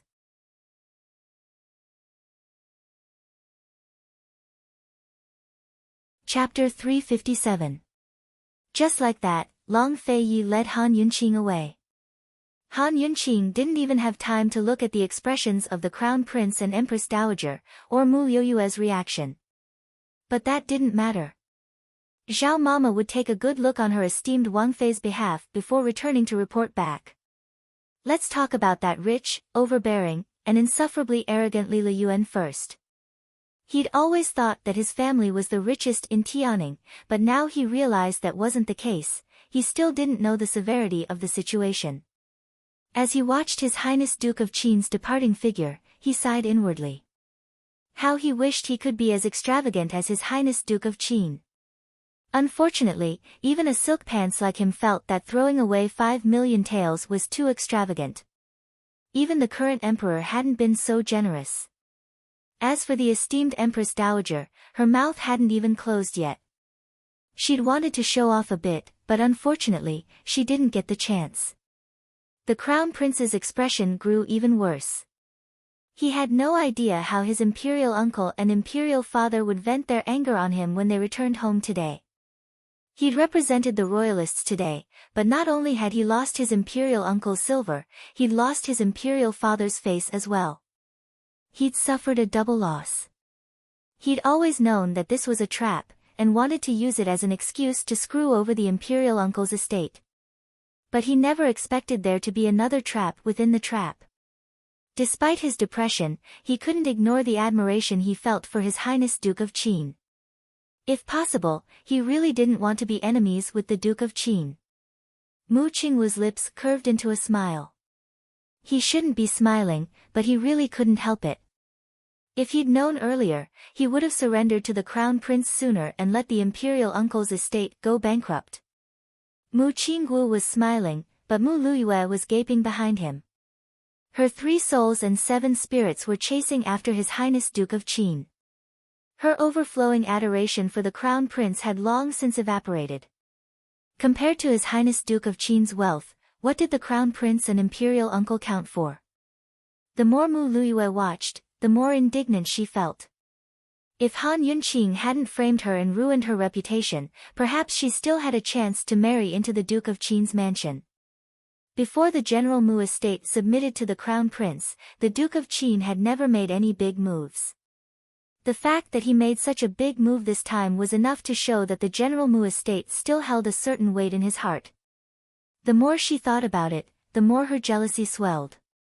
Mu Liyue almost angered herself to death. Han Yunqing, oh Han Yunqing, what did I owe you in my previous life? That's why I met you in this life. After a long time, Mu Liyue's gaze returned to her fiancé, Long Tianma. Was she finally starting to worry about her wedding? If the imperial uncle donated that much money, would he still be able to support her wedding with the Crown Prince?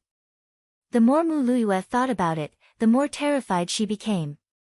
There were only 3 days left until the Crown Prince's wedding. It wasn't just the Crown Prince who was shocked. Everyone else present, including His Highness Duke of Qin's faction, still hadn't calmed down. No one knew that His Highness Duke of Qin's wealth could rival an entire nation. His Highness Duke of Qin's actions had undoubtedly stirred up 1,000 waves in the political arena that had just calmed down. Long Fei allowed the entire courtyard to gape as he held Han Yunqing's hand and strolled leisurely through the small paths in the garden. Although Han Yunqing liked the feeling of being led on a quiet stroll by this man's hand, she preferred talking to him. Your Highness, where did you get all this money? Fine, Han Yunqing was curious as well. Since everyone else was curious about this, she'd be the one to ask. It's a secret, Long Fei-yi replied offhandedly. Can I know? Han Yunqing asked timidly. If you knew, would it still be a secret? Long Fei-yi retorted. Han Yunqing was so eloquent that she didn't know how to answer him for a moment. If she answered no, then Long Fei-yi definitely wouldn't tell her. She thought for a moment, then replied, could it be that your highness is the only one who knows about this? Long Fei-yi seemed to be in a good mood as he led Han Yunqing to a nearby pergola to sit down. He nodded. This prince is the only one who knows. Han Yunqing immediately seized the opportunity to express her sincerity. This concubine is willing to keep this secret with your highness. Long Fei Yi raised his brows as he looked at her, his gaze deep and unfathomable. Your highness doesn't believe this concubine? Han Yunqing asked again. Han Yunqing, Long Fei Yi seemed to hesitate and didn't continue for a long time. Han Yunqing waited cautiously. She felt that this guy seemed to want to say something important to her. She had forgotten how long it had been since this man called her by her name. He either didn't call her by her full name or called her by her full name, Han Yunqing. Seeing that he didn't continue, Han Yunqing became suspicious. Long Fei Yi finally spoke. Han Yunqing, a secret that we keep together is no longer a secret. All right. He still didn't want to tell her. Han Yunqing was a little disappointed. She muttered a faint, "Oh," and fell silent. Long Fei Yi didn't speak either. He interlocked his fingers with hers and sat under the pergola for a long time. Before he got up, he suddenly reached out and rubbed Han Yunqing's bangs lovingly. Let's go. A secret that we keep together is no longer a secret. Who would understand? On the way back to the estate, Han Yunqing kept mulling over Long Fei Yi's words. She felt like Long Fei Yi was implying something else, but after careful consideration, she realized she was overthinking things. If he didn't say anything, she wouldn't ask. In any case, there were plenty of things about him that she didn't know. She wasn't the type to force things, so if he was willing, he'd tell her eventually. Just like that, the Empress Dowager's birthday banquet came to a close. For the first time, Han Yunqing experienced firsthand just how two-faced Long Fei Yi could be. But when she got back to the Duke of Qin's estate, she realized that there was no such thing as the worst, only worse, or blacker. As soon as they entered the gates of the Duke of Qin's estate, Chu Shifeng came to report, "Your Highness, I've already instructed the Ministry of Revenue to keep an eye on the charity auction." The imperial uncle's estate also sent word that he's planning to sell grain. Just then, he sent people to contact a few of the major grain merchants. Everything was under Long Fei Yi's control. He nodded and calmly walked inside. But Han Yunqing gave a start. She turned to look at Long Fei and couldn't help but wonder if he'd sell her off one day without her even knowing. This guy's methods were truly unparalleled. She assumed that he'd raised the price to scam the imperial uncle's estate, but his true goal was to force the imperial uncle's estate to sell their grain instead. With severe famine and grain shortages, the imperial court and various charitable organizations had no way to buy grain even if they had the money. Under these circumstances, what could be faster than selling grain to raise funds? The imperial uncle's estate rarely embezzled silver from the national treasury, but they'd embezzled grain the most in recent years. They'd embezzled grain from the various prefectures and counties across the country, and even embezzled grain meant for disaster relief and military use. They'd hoard the grain for profit, then inflate the price to the highest possible price in times of famine or war to make a fortune. Aside from selling to the wealthy prefectures and counties, most of the grain was sold to the country. In other words, the imperial uncle's estate took the country's things and sold them to the country to empty out the national treasury. If this was in the past, the imperial uncle's estate wouldn't sell grain at this critical juncture because the price hadn't gone up yet and the country hadn't started buying grain from the people. But things were different this time. This time, the imperial uncle's estate had to fork out more than 2 million taels of silver within 10 days. The only way to do that was to sell grain. Is your highness planning to use the imperial uncle's 2 million taels to buy grain for disaster relief? Han Yunqing smiled. Perhaps only Long Fei Yi would use the imperial uncle's money to buy grain from the imperial uncle's estate. I should be able to buy it, Long Fei Yi intoned. In that case, the imperial uncle's estate won't last long. Han Yunqing rejoiced.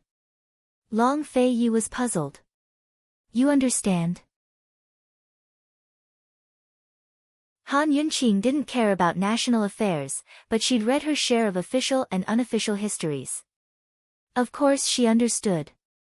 Long Feiyi had been investigating the imperial uncle's embezzlement case for a long time now. If the imperial uncle hadn't been desperate enough to sell off the grain as soon as he returned to the country, he wouldn't have gotten hold of the clues so quickly. Chu Shifeng had already found out the various grain merchants the imperial uncle had contacted. It'd be much easier to track down the methods, places, and times of their transactions. With Long Fei's personality, he'd definitely destroy the imperial uncle's estate as soon as he had enough evidence. To put it bluntly, Long Fei's ultimate goal this time wasn't to provide disaster relief or trick people, but to create a chance to track down evidence of the imperial uncle's embezzlement. Long Feiyi was planning to explain everything to Han Yunqing after they entered the rooms, but who knew this woman would be so smart? The more he looked at her, the more domineering his gaze grew. The interest in his eyes grew stronger.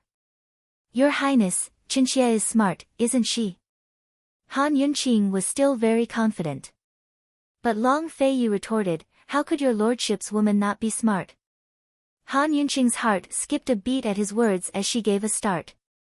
Long Feiyi turned to leave, a satisfied smile on his lips. Han Yunqing didn't even remember how she got back to Leisurely Cloud Pavilion. In any case, her heart felt as sweet as honey. She was smiling even in her dreams. That night, news came from the Ministry of Revenue that the Crown Prince and Li Liyuan had delivered 1.2 million taels of silver. They also promised that the other half would arrive within 10 days. Long Feiyi was naturally busy with the imperial uncle's grain sales, while Han Yunqing was looking forward to the Crown Prince's wedding in 4 days. Mu Luyue had said herself that the betrothal gifts could fill a street. According to Tianning's wedding customs, the betrothal gifts came first. 3 days before the wedding, the betrothal gifts had to be delivered to the bride's family. But on the second day, there was still no news from the Eastern Palace about the betrothal gifts. Mu Luyue waited and waited at home, and so did Han Yunqing at home. Finally, at night, there was no news of the betrothal gifts, but a proclamation from the Eastern Palace. The gist of the contents was that the Crown Prince's wedding should be celebrated by the entire nation. But considering the severity of the famine and the need for frugality, the Crown Prince Consort ceremony would be cancelled. Instead, a small wedding ceremony would be held in the palace.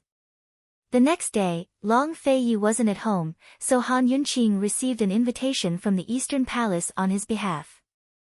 It was an invitation for the two of them to attend the Crown Prince's wedding ceremony. Shouldn't the people in the palace be the least interested in seeing them at this time? Why were they even inviting them? Were they planning to use General Mu's estate as a show of force? Han Yunqing didn't want to go at first, but when she thought of Mu Liyue's arrogance, she decided to go.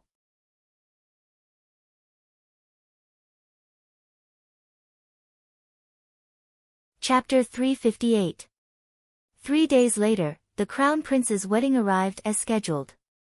Chu Shifeng said that His Highness Duke of Qin was personally investigating the grain merchant's dealings with the imperial uncle's estate, so he might not be able to make it back to the capital in time. Normally, Han Yunqing didn't like going to the palace when Long Feiyi wasn't around, but she was very interested this time. She wasn't the type to hide behind a man's back and do nothing, much less hide behind a man's back as soon as she had someone to rely on. She was a woman who could fight side by side with a man. Even if Long Feiyi wasn't around, she still had the guts to enter the palace. But just as she and Zhao Mama were about to climb into the carriage, Long Feiyi hurried back. "Your Highness, I thought you weren't coming," Han Yunqing was surprised. Long Feiyi glanced at the carriage, his tone cold. "Your lordship thought you'd wait. So it's my fault." Han Yunqing was thrilled and quickly said, "Your Highness, then Qinxie will wait for you in the future." Long Feiyi looked at Han Yunqing's smiling eyes and looked away in a fluster. Instead of answering her question, he said cold, "Get on the carriage." Han Yunqing's eyes flashed craftily before she followed him. Zhao Mama was the last to get on the carriage, sighing inwardly. Why does it feel like esteemed Wang Fei is flirting with His Highness Duke of Qin? If esteemed Wang Fei went out alone, Zhao Mama would sit with her in the carriage. But if His Highness Duke of Qin was present, Zhao Mama would obediently sit with the driver. The journey from the Duke of Qin's estate to the imperial palace took them through the busiest streets of the capital. As the carriage slowly moved forward, Han Yunqing leaned against the window-sill to look out. They had to pass through the Duke of Qin's estate on the way to General Mu's estate. No other estate in the capital was closer to the imperial palace than that. Han Yunqing had asked around for the auspicious time for the wedding. The crown prince should be here by now. But there didn't seem to be any movement on the streets. Puzzled, Han Yunqing began to look around. Long Fei Yi was leaning lazily at the side. Seeing this, he asked casually, "What are you looking at?" Han Yunqing replied as she watched, "Welcome the bride. The crown prince should be leaving the palace now." Obviously, Long Fei Yi was not interested. Han Yunqing was quiet for a while, but she suddenly turned around and smiled. "Your Highness, I actually wanted to wait for you, but after calculating the time of the wedding, I decided to leave first." Long Fei Yi then asked indifferently, "What's there to see?" In his impression, this woman was not someone who liked to join in the fun. Han Yunqing was about to answer, but she thought better of it. She also felt that there was nothing to see in the wedding ceremony. However, Mu Luiyue was so provocative and showing off. How could she not take a good look? Jealousy, comparison, showing off between women were all very boring behavior in the eyes of men. Han Yunqing thought that the busy Long Fei Yi should be too lazy to listen to these things, right? Moreover, she wasn't someone who liked to complain. She smiled and said, "I just want to see how everything can be simplified." Unexpectedly, Zhao Mama's voice suddenly came from outside. "Your Highness, it's not like that." Before Han Yunqing could react, Zhao Mama complained, "Your Highness, a few days ago, Mu Luiyue stopped esteemed Wang Fei's carriage in the alley. She said that she came specially to tell esteemed Wang Fei how grand her wedding was and how much betrothal money was. She also said that esteemed Wang Fei was marrying into the Duke of Qin's residence and that the wedding procession was hired by the Han family." That day, Zhao Mama had wanted to complain when she came back from the streets, but she didn't dare. Because no matter what method she used, she'd be using Mu Luiyue's mouth to criticize His Highness Duke of Qin. She originally wanted to let it go like esteemed Wang Fei, but after eavesdropping on the conversation between master and mistress, she couldn't help herself. Moreover, they were separated by the curtains, so she didn't have to face His Highness Duke of Qin directly. That was why she dared to say it. She thought that if His Highness Duke of Qin was unhappy about the previous marriage, it wouldn't be good to flip out in public. Moreover, esteemed Wang Fei was in the carriage, so she should be able to block it for her. Han Yunqing was stunned by Zhao Mama's words. This damnable Zhao Mama. She said that Mu Luiyue could do whatever she wanted, but why did she have to bring up the wedding procession that the Han family had hired? How awkward was this? Long Fei Yi didn't think that she was still complaining, right? Following the silence, the atmosphere in the carriage gradually became awkward.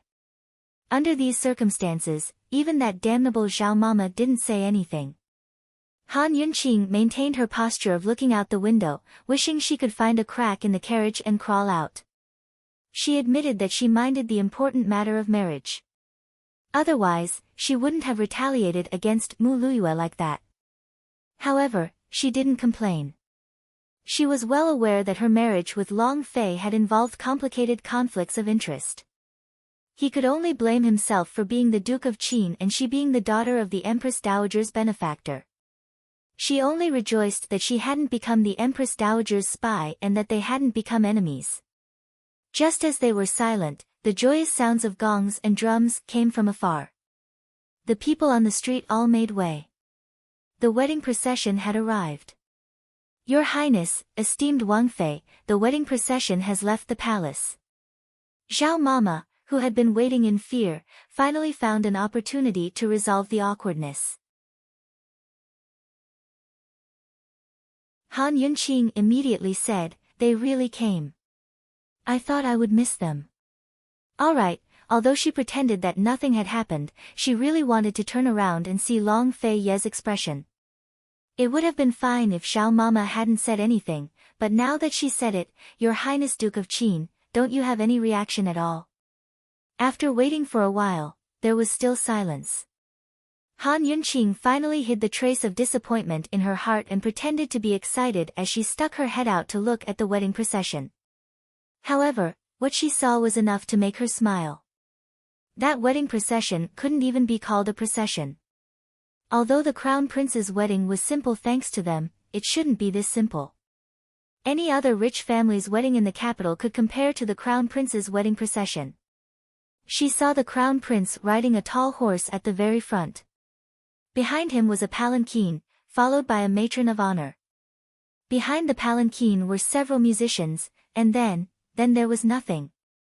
Including the people carrying the palanquin, there were no more than 20 people. Han Yunqing couldn't help but worry for Mu Luiyue out of goodwill. Looking at the situation, Long Tianma was quite heartless to this Crown Prince consort. He wasn't afraid that General Mu would mind such a display. In other words, although marrying Mu Luiyue was a way to rope her in, it was also a way to threaten her. It could be said to be a combination of kindness and severity. Whether Mu Luiyue's days in the future would depend entirely on the performance of General Mu's estate. The wedding procession wasn't large. Moreover, the headlines had been dominated by the auction for the past few days, so the sensational effect had faded away. It was a far cry from when Han Yunqing had married into the Duke of Qin's estate. Han Yunqing admitted that she was quite vengeful at times. At this time, she especially wanted to go to General Mu's estate to see Mu Luiyue. However, she wasn't in a rush. She would definitely see her in the palace later. Long Fei Yi didn't make a sound the entire time. Han Yunqing leaned against the window the entire time. Outside, Xiao Mama had her ear pressed against the carriage curtain, but she didn't hear anything else. Very quickly, they arrived at the palace gates and got off the palanquin. Han Yunqing was in a rush to get off the palanquin, but Long Fei Yi pulled her back. He silently got off first and then personally reached out to help her. What did this guy mean? Did he think that what had just happened didn't happen? Alright, Han Yunqing admitted that she was still brooding over what she had just said. She put her hand on Long Fei Ye's hand and lowered her head to get off the carriage. She was absent-minded. Who would have thought that Long Fei Yi would indifferently say without any warning, "The marriage, your revenge was very beautiful." Ah! Han Yunqing suddenly raised her head to look. In a moment of carelessness, her foot missed a step and her entire body immediately sank into the side of the carriage. Long Fei hastily wrapped his arms around her slender waist and lifted her off the carriage. Han Yunqing didn't do it on purpose. In her panic, her hands naturally wrapped around Long Fei Ye's neck. If Long Fei Yi hugged her and spun her around, this scene would definitely be extremely beautiful. Long Fei Yi didn't do so, but this scene still attracted countless onlookers. Not to mention Granny Zhao and the coachman, all the guards at the palace gates all looked over. Long Fei Yi could only look up at Han Yunqing, and Han Yunqing could only look down at him. This was truly the first time in their lives. Long Fei Yi was looking up at a woman for the first time, and Han Yunqing was looking down at the Prince Leng for the first time. Needless to say, they seemed to be quite used to this view. The two hugged and looked at each other in silence for a long time. If no one disturbed them, Han Yunqing would probably continue to look at Long Fei Yi like this until the Crown Prince's wedding procession returned. But Long Fei quickly recovered his wits. He didn't say a word, but simply picked Han Yunqing up in a princess carry and walked forward. Granny Zhao was dumbfounded. Wasn't her master always conservative and it came to matters between men and women? He would even get angry when esteemed Wang Fei took off his socks, but now he was doing this in front of so many people. Your Highness Duke of Qin, esteemed Wang Fei, is it really okay for the two of you to show off your love at the palace gates on the Crown Prince's wedding day? It was fine if Long Fei-yi was domineering, but Han Yunqing didn't react at all. Instead, she enjoyed being hugged by him. She looked at Long Fei-yi with unconcealed joy in her eyes. She wouldn't die if she admitted that she liked being hugged by him like this. She just liked it very much. What wedding was this? It was all in the past. She, Han Yunqing, had always only enjoyed the present and only looked forward. Han Yunqing felt relieved. However, after Long Fei-yi carried her into the sedan chair, he whispered in her ear, Han Yunqing, this prince will remember this. Long Fei-yi had already stepped out of the sedan chair when he felt the familiar warmth in his ear. What did he remember? The sedan chairs rose and entered the palace one after the other. No one saw a man dressed in white standing by the palace walls, watching Long Fei-yi and the others. Even though he was wearing a white mask, it couldn't hide his elegant temperament. His eyes were clear, but they revealed traces of weakness and exhaustion. He only turned and left when the sedan chair disappeared from the palace gates.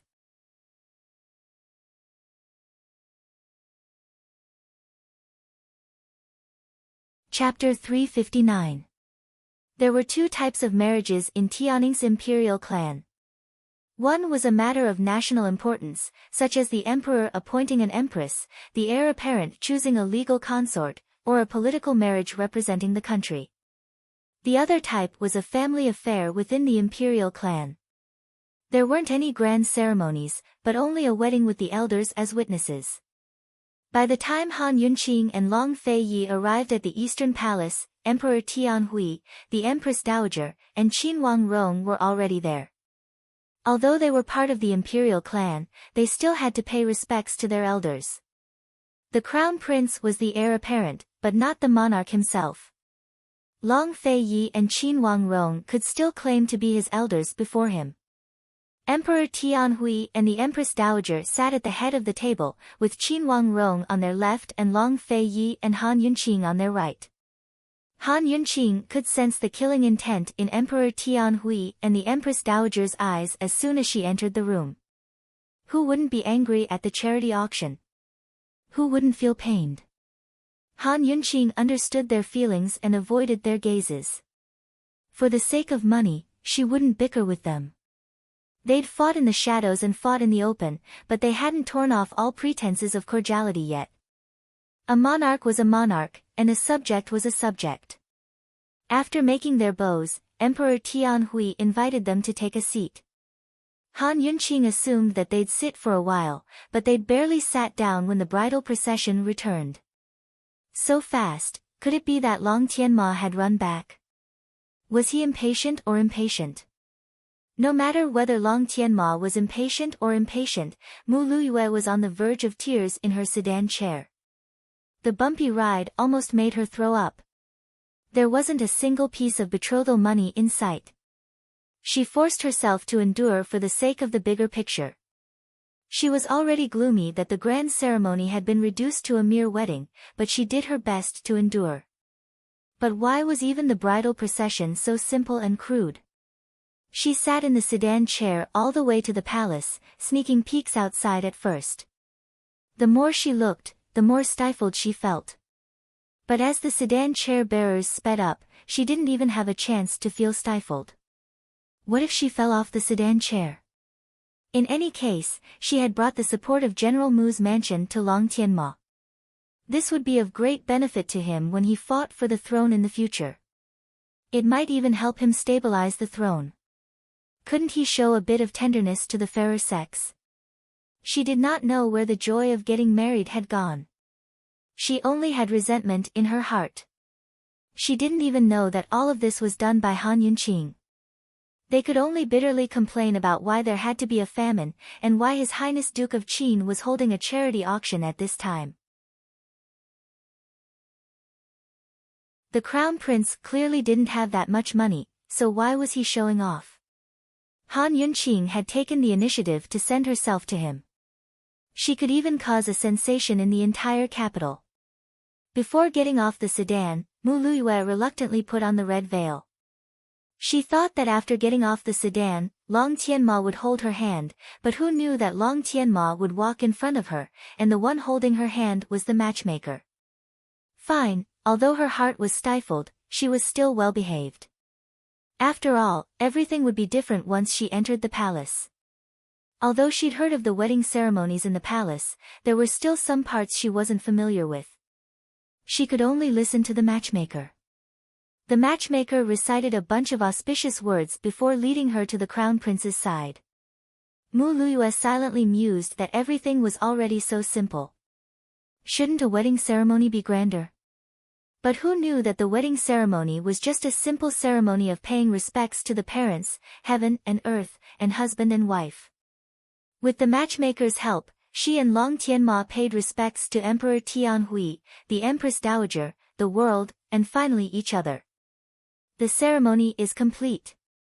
Mu Luiyue's heart practically died at the matchmaker's shout. She was utterly disappointed. Once the ceremony was complete, they should be sent to the bridal chamber.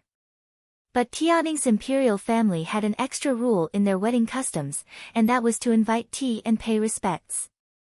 Just like Han Yunqing had done before, she had to wake up the next morning to invite tea and pay respects to Grand Concubine Yi. She had to enter the palace to invite tea and pay respects to the Empress Dowager. For Mu Luiyue, as the crown prince's consort, she only needed to see the Empress Dowager and Emperor tomorrow.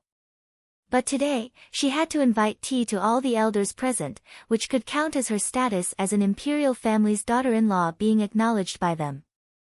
Mu Luiyue was already weak and listless. Like a rag doll, she allowed the matchmaker to fiddle with her. She followed Long Tianma in serving tea, paying respects, and drinking tea. She followed Long Tianma in calling Emperor Tianhui, imperial father, the Empress Dowager, imperial grandmother, and Qin Wangrong, grand imperial uncle.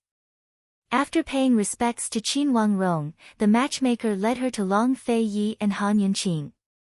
Mu Luiyue was already in a bad mood. When she heard Long Tianma call out, Imperial Uncle Qin, she felt unwell all over. Her heart hurt so much that it was difficult to breathe. Imperial Uncle Qin, he's here too. The man she'd yearned for so many years, the man she wanted to marry, had become her uncle one day. Was there anything more tragic than this? There was. When Long Tianma called out, Imperial Aunt, the absent-minded Mu Luiyue immediately perked up. She almost lifted the red veil. She finally realized that Han Yunqing was her aunt. Long Tianma had already finished serving tea, but Mu Luiyue was still standing in place. A few days ago, she'd said in the alley that she'd never call Han Yunqing, Imperial Aunt, but today, how could the bride be in a situation like this? She'd make a fool of herself. The matchmaker stealthily tugged at Mu Luiyue's robes before she recovered her senses. The crown prince consort offers tea to Imperial Aunt. The bridal handkerchief was still smiling professionally as she handed the tea to Mu Luiyue. Mu Luiyue tightly clenched her teeth. For a moment, she regretted marrying him. She handed over the tea with both hands. Imperial Aunt, have some tea. Han Yunqing's reply was very sweet and meaningful. She could imagine Mu Luiyue's expression under the red veil. This stinky girl should have learned her lesson today. Han Yunqing took the teacup and drank it all. Then she took out a red envelope and handed it over. Luiyue, have a child soon. It had to be said that Han Yunqing was really too vicious. The words, have a child soon, were very meaningful. Based on Long Tianma's personality and his behavior today, he definitely wouldn't touch Mu Luiyue. Even if he did, Mu Luiyue would be pregnant. Based on the current situation, there were many people in the imperial harem who didn't want Mu Luiyue to have children. The Empress Dowager looked at Han Yunqing and rejoiced. Fortunately, this woman was from the Duke of Qin's mansion and not the imperial harem. With Mu Luiyue's brain, she didn't understand the meaning of the words Han Yunqing. She had suffered enough today. Sob, she wanted to go home. After the tea ceremony, everything was finally over. The matchmaker sent Mu Luyue away, followed by Long Tianma. When he reached the door, he couldn't help but look back. He saw Han Yunqing sitting there calmly, dressed in pure white, with a smile in her beautiful eyes, languid and sly. Mountains have trees, trees have branches.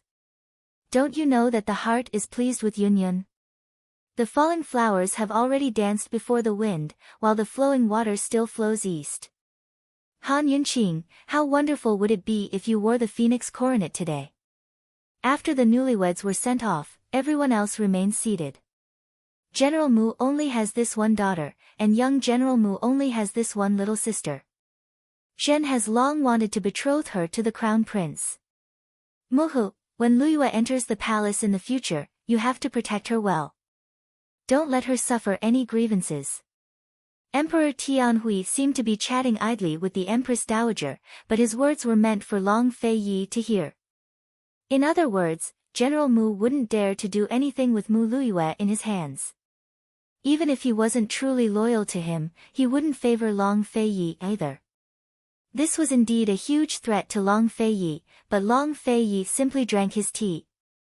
No one could see the depths of his eyes. Han Yunqing didn't speak, but secretly found it funny. Emperor Tianhui's skin was really too thick. Mu Luyue had already suffered grievances before she even married into the family, all right? That's natural. Luyue has the best relationship with Changping. If only Changping was here, how wonderful would that be? As the Empress Dowager spoke, she tugged at her handkerchief and began to grieve. Still, she glanced at Han Yunqing and said, "Don't say it, don't say it." If Luyue heard, she'd be hurt too. Han Yunqing only pretended not to see, but the Empress Dowager added, "Luyue is the same as Changping in my heart. If anyone dares to bully her in the future, I won't let them off easily." Han Yunqing thought to herself. Is she saying this for me to hear? But I've already bullied her. While Han Yunqing was secretly rejoicing, Emperor Tianhui suddenly stabbed Long Fei Yi in the back. "Duke of Qin," he said, "you've donated a large sum of money to the Duke of Qin's charity auction. Such concern for the famine victims is a great fortune. Zhen discussed it with a few officials yesterday and decided to send you to the disaster areas to preside over the relief efforts. How's that?" At these words, Long Fei Yi froze in his hands, clearly surprised as well. However, he quickly replied with a single word, "Okay." Han Yunqing knitted her brows, surprised that he'd agreed so easily. If it weren't for those corrupt officials, there wouldn't be any benefits to preside over the relief efforts. Tianning's current famine was extremely severe. Even if Long Fei Yi had the skills to track down the imperial court's embezzled relief grain, he still had no way to reverse the situation. In the past, the relief efforts could last for a year or half a year, but this time the famine had spread far and wide. Moreover, it was already winter. There wasn't enough grain to begin with. The imperial court's grain, Long Fei Ye's own personal supplies, and the various prefectures and counties' donations would only last for a month. In ancient times, things like grain needed time, climate, and manpower to grow. Winter was approaching, so how were they supposed to grow grain in such a short time? If Long Fei Yi didn't handle such a thorny task well, then Emperor Tianhui would have a reason to make things difficult for him. More importantly, the people would lose faith in the Duke of Qin as well. In any case, this was a huge, deep hole. Abominable. Han Yunqing cursed in her heart. If Emperor Tianhui had paid attention to the famine earlier and sent relief to the victims in time while investigating the corrupt officials, things wouldn't have gotten so out of hand now. He'd actually pushed all the blame onto Long Fei Ye's shoulders. Why didn't he just toss the crown to Long Fei Yi as well? It was obvious that Emperor Tianhui didn't expect Long Fei Yi to agree so quickly. Still, it didn't matter if Long Fei Yi didn't agree. The charity auction had already pushed the Duke of Qin's estate to the heart of the struggle. He had plenty of ways to pressure Long Fei Yi into agreeing. Duke of Qin, Zhen is handing over the lives of the common people to you. Emperor Tianhui's earnest words made Han Yunqing feel nauseous. She knew that Emperor Tianhui wouldn't miss this chance even if the charity auction hadn't happened. Long Fei Yi was very calm. He didn't even reply, only nodded his head. Han Yunqing was puzzled. Did this guy make preparations long ago?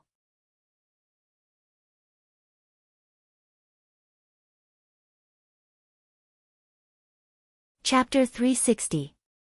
After leaving the palace, Long Fei Yi escorted Han Yunqing back to the Duke of Qin's estate. Han Yunqing had originally planned to discuss the disaster relief with him after returning home, but Long Fei Yi still had matters to attend to. Seeing that he was about to leave, Han Yunqing anxiously called out, "Your Highness," who knew that Long Fei Yi would also turn around to look at her, as if he had something to say to her. "Your Highness, please speak first. Is something the matter?" The two spoke at the same time. Han Yunqing smiled and openly begged him, "Your Highness, please take this concubine to the disaster area. The plague is rampant there, so this concubine can protect your Highness by your side." On the side, Zhao Mama couldn't help coughing lightly. This esteemed Wang Fei's skin was getting thicker and thicker. She was clearly a poison doctor and was skilled at detoxification, but her medical skills were only so-so. She often asked Imperial Physician Gu for help. Most importantly, she didn't know any martial arts, yet she still dared to say that she could protect him by his side. Although Zhao Mama also hoped that esteemed Wang Fei would go with His Highness Duke of Qin, even she couldn't stand this reason. "Protect me by my side?" Long Fei Yi asked with interest. Han Yunqing just wanted to go. Long Fei Yi would definitely bring people from the Ministry of Revenue and the Imperial Physicians Hospital to the disaster area. She didn't need to worry about it at all. Being stared at by Long Fei Yi like this, she felt even more guilty. But even if she felt guilty, she didn't show it. She had already agreed that no matter what happened on this 100 steps journey, she would walk step by step towards him with a smile. Han Yunqing was still smiling like a flower, full of confidence. "Yes, protect me by my side." Long Fei Yi was delighted and actually laughed heartily for the first time. "Hee, alright, this prince will take you there." Han Yunqing had seen Long Fei Yi laugh a few times, but this was the first time she had seen him laugh so heartily. With one sentence and one laugh, she seemed to have gotten much closer to him. "What did your Highness want to say?" Han Yunqing asked. "It's okay. Go and prepare. We'll leave in 3 days." Long Fei Yi wouldn't tell this stupid woman that what he just wanted to say was what she asked. Han Yunqing was overjoyed and didn't ask any more questions. "Alright, I'll be waiting for you." After Long Fei Yi left, Granny Zhao began to pester esteemed Wang Fei, begging her in all sorts of ways. "Esteemed Wang Fei, please bring this old servant along. This old servant can stay close to you and protect you. This old servant can also wash clothes and cook for you and His Highness. If you go out, you will need someone to serve you." Esteemed Wang Fei, this old servant has never left the imperial capital in his entire life. Han Yunqing looked at Granny Zhao without saying a word, which made Granny Zhao very anxious. Once the master and servant pair arrived at the courtyard of Leisurely Cloud Pavilion, Su Xiaoyu came over. Seeing this, Su Xiaoyu was very curious. "Esteemed Wang Fei, where are you going? Children shouldn't ask so many questions." Granny Zhao immediately reprimanded her. Su Xiaoyu blinked her large eyes, feeling wronged. She stole a glance at Han Yunqing before obediently retreating to the side. Han Yunqing was a sensible person. She had seen how much Granny Zhao doted on Su Xiaoyu. When she saw Su Xiaoyu's wronged look, she didn't pay much attention to it. "Granny Zhao, you can go if you want, but you have to promise me one thing." Han Yunqing finally spoke. Granny Zhao was very excited. She didn't ask what it was and immediately agreed. "Esteemed Wang Fei, please tell me. Come with me to the Gu estate." Han Yunqing laughed mischievously. Hearing this, Granny Zhao's smile immediately froze. Esteemed Wang Fei, why are you going to the Gu estate? There was nothing between esteemed Wang Fei and Imperial Physician Gu, and His Highness had already cleared up the misunderstanding last time. However, given His Highness's personality, esteemed Wang Fei had better not have anything to do with Imperial Physician Gu. After Imperial Physician Gu was seriously injured, he had been recuperating at home. Even now, he had asked for leave from the Imperial Academy of Medicine. It was impossible for esteemed Wang Fei to ask Imperial Physician Gu to accompany her to the disaster area. Aside from this, why was esteemed Wang Fei looking for him? Han Yunqing casually picked up a fruit and threw it at Granny Zhao. You're already so old, but your mind is still filled with such nonsense. What could there possibly be between me and Imperial Physician Gu? That's right, she liked Long Fei Yi so much. How could she possibly fancy another man? Granny Zhao felt wronged. Mistress, then why are you looking for Imperial Physician Gu? You'll know once you come with me. Han Yunqing was very mysterious. Granny Zhao had no choice but to agree. Of course, she understood that she had to hide this matter from His Highness Duke of Qin. Su Xiaoyu listened and watched from the side. Her clear eyes darted around like a sly little fox. Xiaoyu, go instruct the kitchens to prepare some dry rations.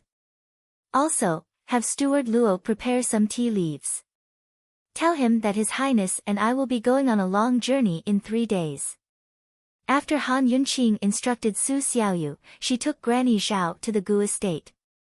Su Xiaoyu quickly took care of the matter. Taking advantage of the fact that Han Yunqing and Granny Zhao were both not in Leisurely Cloud Pavilion, she found an excuse to slip out. Su Xiaoyu was a clever child and was very cautious in her actions. After leaving the Duke of Qin's residence, she went to several shops and bought some pastries. Then, she circled around several small alleys to make sure that no one was following her. Only then did she enter a deep alley and enter an ordinary house. The house was very dark. Most children would be scared, but Su Xiaoyu was very happy.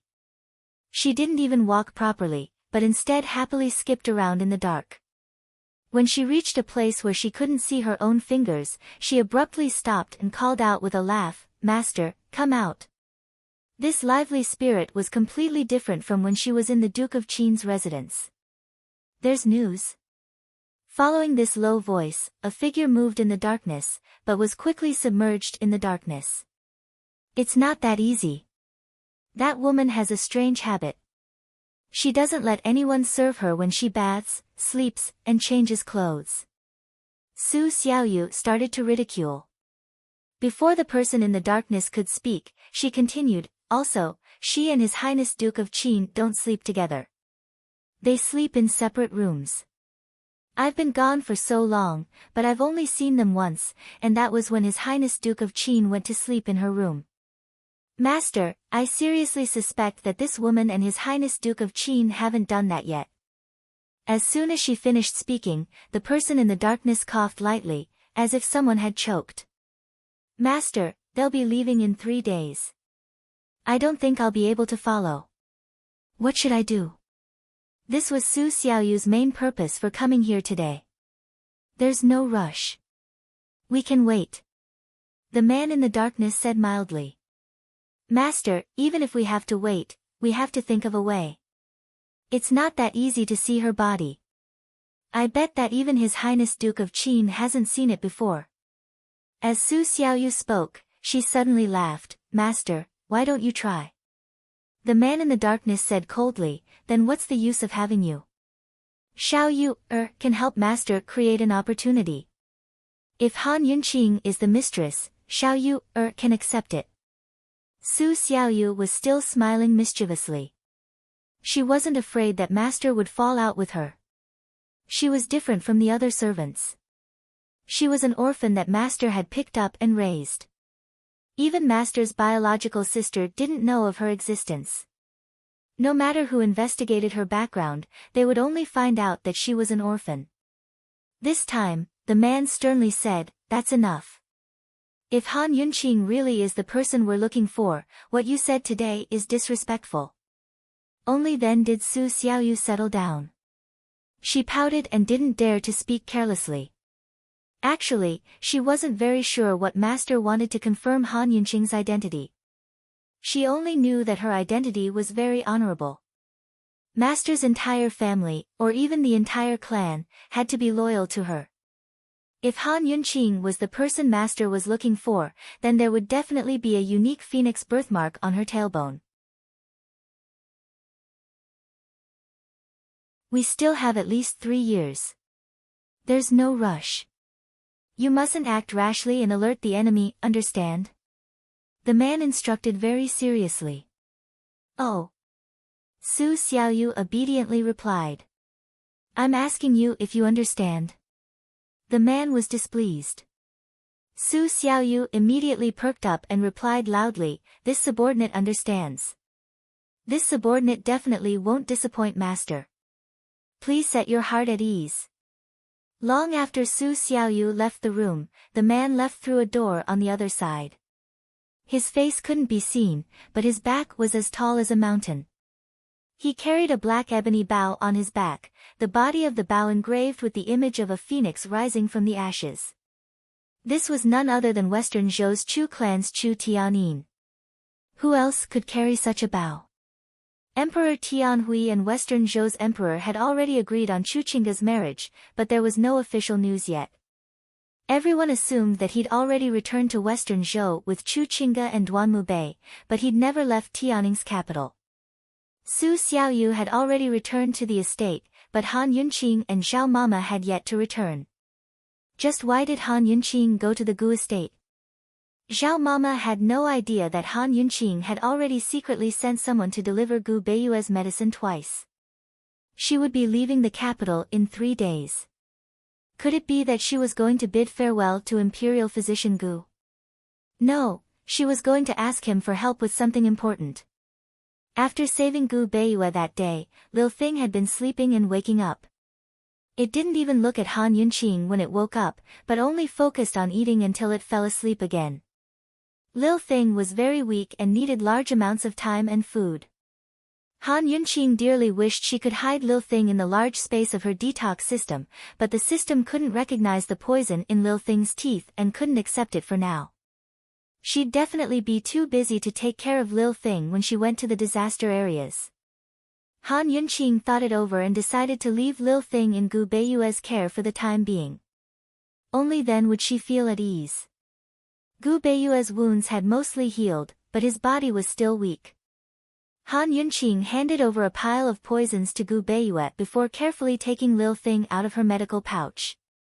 Lil Thing was curled up in a ball and sleeping soundly like a newborn baby. If it knew it was leaving its master, it would be very sad.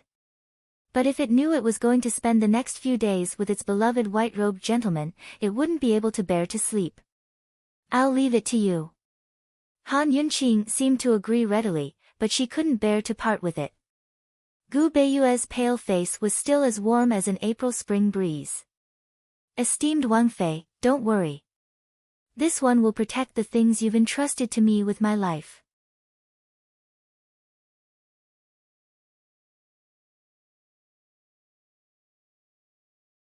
Chapter 361. Protect with his life. Han Yunqing didn't know what to say. Gu Beiyue's smile was so gentle, but his words were so cruel.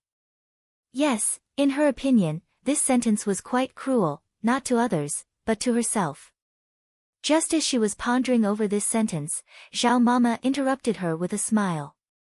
Imperial Physician Gu, you're being too serious. Isn't it just temporarily handing the little one over to you? When His Highness and the Princess Consort return, the little one will have to return to the Princess Consort's side. Zhao Mama couldn't bear to part with Lil Thing either. Gu Beiyue's eyes flashed with a helpless smile before he said, Esteemed Wang Fei and Lil Thing both saved this one's life. This one's life belongs to them. So that's how it is. Han Yunqing didn't like such heavy topics. In fact, It was all thanks to her that Gu Beiyue was hurt so badly. Alright, what's with the talk about life? Once Lil Thing recovers, I'll ask you for it when I come back, she said seriously. Gu Beiyue nodded and grew serious as well. Esteemed Wang Fei, I'll write you some prescriptions for preventing and treating plagues. Perhaps they'll come in handy when we reach the disaster areas. Was this a blatant disdain for Han Yunqing's poor medical skills? Alright, Han Yunqing really didn't know how to treat plagues besides special poisons. None of the other imperial physicians in the imperial physician courtyard were as reliable as Gu Beiyue. With Gu Beiyue's prescriptions, she felt more at ease. Plagues, in layman's terms, were large-scale infectious diseases. In places of famine, there were bound to be deaths and injuries. Once that happened, plagues would break out and spread. Disasters, famines, and wars weren't scary at all, but the plagues that came with them.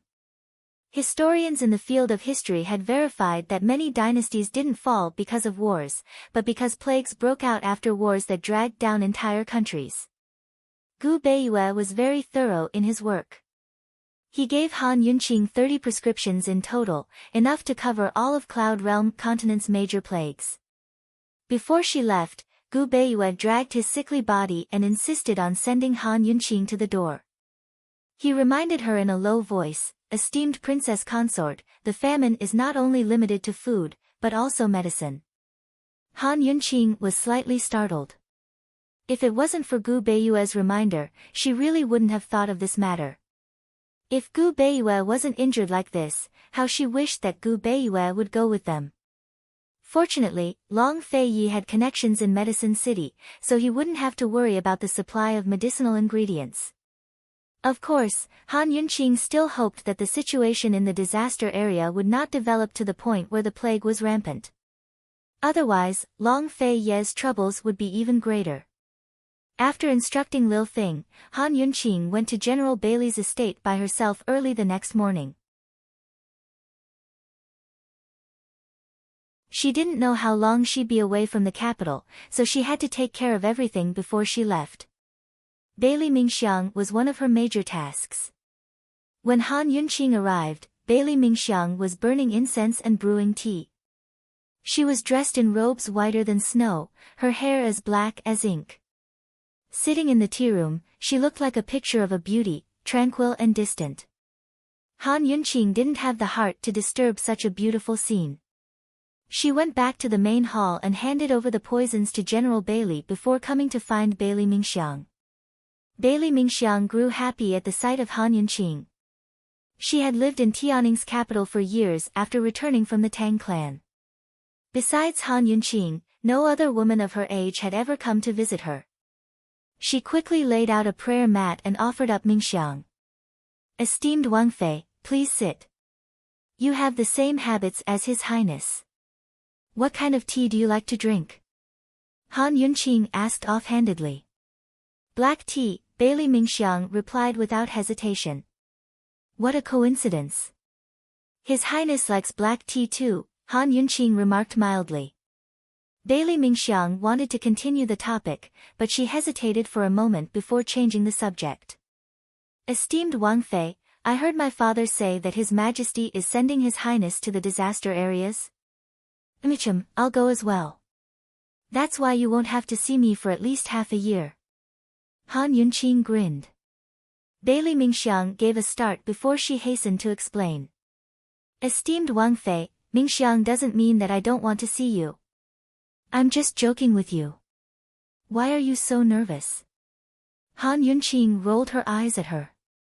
Every time this girl spoke to her, she was always so respectful and proper. She couldn't stand this kind of atmosphere. Bailey Mingxiang was her only female friend among the nobles in the capital. Couldn't she put down her status and have a proper chat with her? After chatting for a while, Han Yunqing got down to business. "I came here today to tell you two pieces of news. One is good news and the other is bad news. Choose for yourself. Which one do you want to hear first?" Bailey Mingxiang didn't hesitate at all. "The good news. Hee hee, you're the same as me. Let's be happy first." Han Yunqing chuckled. If she heard the bad news first, she wouldn't be so happy even if she heard the good news. I've figured out the consequences of cultivating beauty's blood. Han Yunqing had been working overtime in her study whenever she had time. She didn't sleep much at night, but there was finally some progress in this matter. Is the consequence the bad news? Bailey Mingxiang asked anxiously. It was indeed good news that there was a result. She had always known that she wouldn't live long, but she didn't know how she would die. Han Yunqing didn't answer Bailey Mingxiang directly. Instead, she explained calmly, beauty's blood is actually a kind of highly poisonous human blood. The special thing about your body is that you're immune to all poisons. Han Yunqing made the poison herself and flipped through countless poison books before she came to this conclusion. For example, Bailey Mingxiang was immune to all poisons. Any poison would be ineffective on Bailey Mingxiang and it wouldn't cause any pain. However, Bailey Mingxiang was immune to all poisons. Poisons were effective on Bailey Mingxiang, but they wouldn't be fatal. I added a kind of acute poison to the poison you took last time. You didn't know, did you? Han Yunqing asked with a smile. Bailey Mingxiang was surprised. She really didn't know. She didn't have any other reaction except for pain. So, it's not only chronic poisons that can't kill you, but also other poisons. It's just that beauty's blood needs chronic poisons. When Han Yunqing was studying beauty's blood, she also paid attention to the legendary goo cultivation. Poisonous humans, poisonous corpses, and poisonous goo were a progressive process. Poisonous humans and poisonous corpses could be called goo cultivation. Jun Yixia was doing this kind of thing. Poisonous goo was a category of goo cultivation.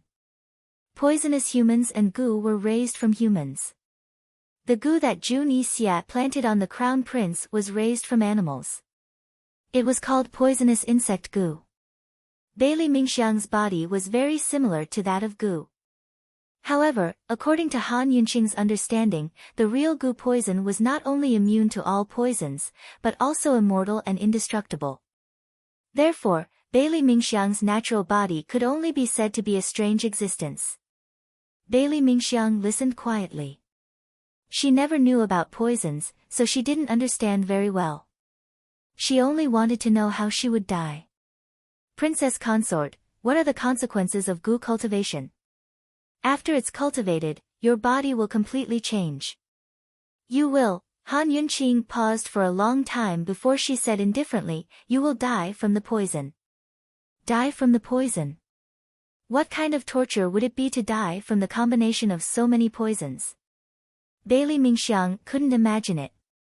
She lowered her head silently. I understand. Bailey Mingxiang couldn't imagine it, but Han Yunqing was very clear. Bailey Mingxiang's current pain came from one or two poisons acting up. It wasn't fatal, but if all of them acted up at the same time, it wouldn't be just pain. At least, Han Yunqing was now certain that the poisons that Bailey Mingxiang had taken in the past would cause her skin and flesh to fester if they acted up. Of course, Han Yunqing wouldn't say any of this. She said indifferently, this is still good news, because as long as it's poison, there must be a way to cure it. The worst thing is not knowing anything. As soon as she said this, Bailey Mingxiang raised her head. For the first time in her life, her clear eyes sparkled with hope.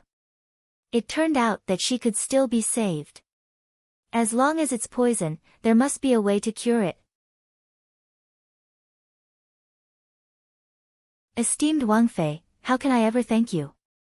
Bailey Mingxiang muffled her mouth to keep from crying. No need.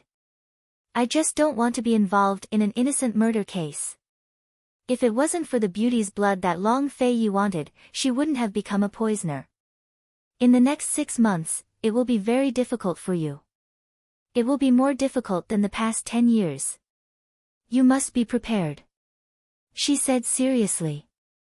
Bailey Mingxiang had been overdosing on medicine, so the pain she had to endure would only increase with each passing day. In the next 6 months, the poison would frequently act up. Bailey Mingxiang was still excited as she nodded her head. Han Yunqing was silent for a long time and didn't say anything. She stood up and said, "That's good. That's all. I'm leaving." In the past, Bailey Mingxiang would quietly send her off. However, this time, Bailey Mingxiang couldn't help but say, "Princess Consort, please wait." Han Yunqing turned around and said, "What is it? Just say it." How long will it take for the beauty's blood to mature?" Bailey Mingxiang asked seriously. It was impossible to estimate the changes in the poison in the human body. Han Yunqing could only give an approximate time. About half a year to a year. Bailey Mingxiang nodded and didn't ask any more questions. Han Yunqing said, "Don't worry. I've been thinking of a way to cure the poison. When the beauty's blood matures, I will definitely be by your side." Han Yunqing had said this many times in her previous life. She would say this every time a patient was afraid.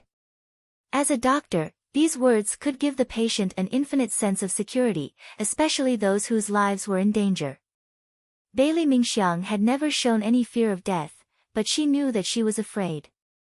Long Fei Yi had given Bailey Mingxiang to Han Yunqing to nurture the beauty's blood, but Han Yunqing had always treated her as one of her patients. Bailey Mingxiang didn't know what else to say other than, "Thank you. Don't worry.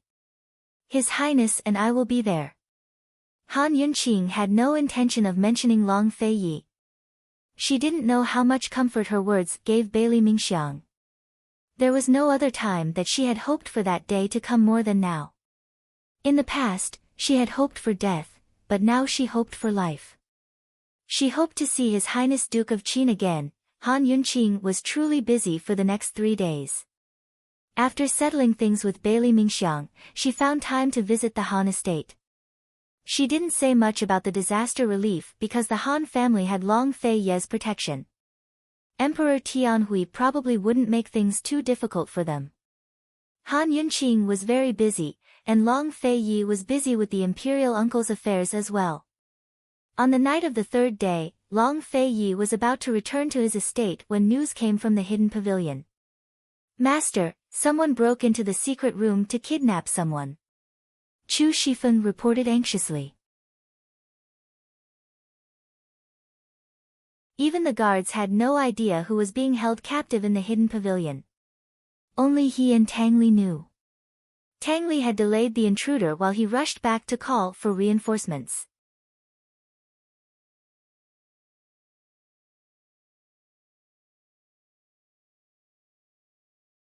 Chapter 362. Long Fei Yi had always been calm and collected, but he was stunned by Chu Shifeng's report. "Who was it?" he asked urgently. "I couldn't see clearly," Chu Shifeng replied honestly. Besides his master, Tang Li, and himself, no one else knew about the person imprisoned in the hidden pavilion's secret room. Even the servants who delivered the meals didn't know who was inside. If the black-robed man had come to kidnap them, then he must have known there was a prisoner in the secret room. He might even know who it was. How did he know? Chu Shifeng wanted to say a few more words, but Long Fei Ye's figure flashed out of sight.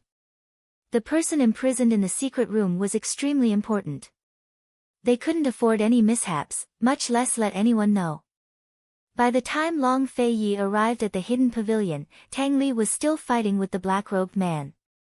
Fortunately, Tang Li had arrived in time to stop the black-robed man. The black-robed man seemed to fear him and didn't force the issue. Instead, he turned to flee. How could Tang Li let him escape so easily? Tang Li's martial arts skills were average, but he had plenty of powerful hidden weapons on his person. Ever since he'd decided not to return to the Tang clan, he'd ordered his trusted aides to deliver his hidden weapons to the hidden pavilion in batches. His martial arts skills weren't top-notch, but his hidden weapons were. Thus, rather than saying that the black-robed man was fighting Tang Li, it was more like he was fighting against his hidden weapons. In the darkness, he was dressed in white robes. His every movement was effortless, graceful, and casual. His quiet back really resembled a celestial being descending from the 9 heavens to the mortal realm. Compared to Tang Li's ease, the black-robed man seemed to be expending a lot of effort. Still, one had to admit that he was an expert. At the very least, he'd fought against Tang Li's hidden weapons for so long without being able to escape. Long Fei Yi and Chu Shifeng arrived. Chu Shifeng was about to step forward when Long Fei Yi stopped him. Master and servant remained on the sidelines to observe the situation. Chu Shifeng immediately understood. His Highness Duke of Qin was planning a sneak attack. Being ambushed by His Highness Duke of Qin was already terrifying enough. As for being ambushed, it was simply unimaginable. Chu Shifeng couldn't help but worry for the black-robed man's sake. In the darkness, Long Fei Yi was focused on the fight in front of him. He was dressed in black, and his eyes were as sharp as an eagle's. His whole body was emitting a mysterious aura, like a hunter in the night. Unknowingly, he had already drawn his sword. At this moment, the man in black turned around and dodged Tang Li's plum blossom needle rain. But who knew that Long Fei Yi would attack without any warning? He flew along with his sword and stabbed straight at the man in black's vitals. No one had expected that Long Fei Yi would make a move at this time, and that he would be so ruthless. It wasn't until Long Fei Yi's sword stabbed viciously into the black-robed man's chest that he spat out a mouthful of blood that no one recovered their senses. Even the black-robed man himself. Tang Li didn't even have time to retract his weapons. A few more of them flew past, but Long Fei Yi flicked his sleeves and caused them to fall to the ground. Time seemed to freeze in that moment. Everything seemed to stop, except for the blood flowing from the black-robed man's chest. Suddenly, Long Fei Yi unsheathed his sword, sending blood flying everywhere. The black-robed man clutched at his chest and fell backwards with a thump to the ground. The blade had pierced his chest, narrowly missing the heart. Long Fei Yi had calculated that the black-robed man wouldn't die immediately, but he wouldn't live for much longer, much less escape. His eyes widened as he stared at Long Fei Yi. Everything had come to an end. Tang Li and Chu Shifeng finally recovered their senses. Tang Li couldn't help but sigh with emotion. Big bro, you're ruthless. Long Fei Yi had always been a vicious and merciless man. Moreover, he was absolutely ruthless when it came to matters like this. No one was allowed to know about the prisoner in the secret room, much less kidnap him. Besides a few trusted aides by his side, anyone who knew would be killed without mercy. Long Fei Yi ignored Tang Li and personally knelt by the black-robed man's side. He anxiously pulled off the man's face veil and asked, "How did you know there was someone in the secret room?" Save me." The black-robed man was extremely weak and couldn't even speak clearly. Blood continued to flow from the black-robed man's chest, but Long Fei Yi ignored it. "If you don't want to die, then answer your lordship's question right now." "Alright, I'll talk." "It's my master." The rest of the black-robed man's words couldn't be heard clearly, but his mouth was still moving. Long Fei Yi leaned closer to listen, but the black-robed man suddenly took out a dagger and stabbed it viciously into Long Fei Yi's chest. "Your Highness." "Big bro." Tang Li and Chu Shifeng both sucked in a cold breath as their minds went blank. Their bodies reacted faster than their minds as they both rushed forward. But it was already too late. The black-robed man pulled out the dagger and slammed Long Fei Yi aside with a palm strike. Then he took to the air and fled. Blood splattered all over the ground. Long Fei Yi couldn't even stand straight and backed up a few steps before steadying himself. Blood flowed from the corners of his mouth as his face drained of color and turned as white as a sheet of paper. His right hand clutched at his chest as fresh blood quickly seeped out of his robes and dyed his white, slender fingers crimson. Long Fei Yi stared blankly in the direction of the black-robed man's disappearance.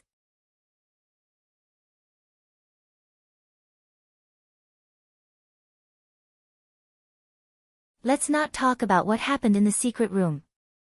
Let's just say he was injured by an assassin. Otherwise, if His Highness. Chu Shifeng didn't dare to finish. Everything had happened too suddenly. It's no use even if Han Yunqing comes. She's a poison doctor, not a divine doctor. Tang Li held Long Fei Yi as he discovered that the man's hands were growing colder and colder. Dr. Lin was flustered, but he forced himself to suppress his fear as he applied medicine to Long Fei Yi and bandaged the wound to stop the bleeding. But how could he stop the bleeding so easily in a place like this? How could ordinary Jinchuang ointment treat a wound like this?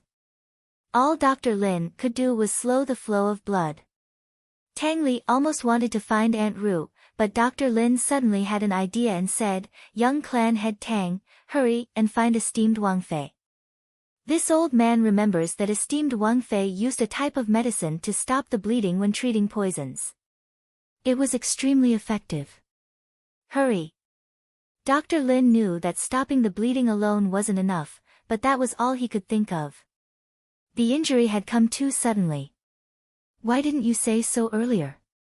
Tang Li almost hit the man. He handed Long Fei Yi over to Chu Shifeng and left in a hurry. It was the middle of the night, but Han Yunqing was still awake after working all day at the Duke of Qin's estate. She sat by herself in front of Long Fei Yi's sleeping quarters, waiting for him. They'd agreed to leave for the disaster areas tomorrow, so she was certain that Long Fei Yi would return today. She waited for him to come back so she could help him pack up.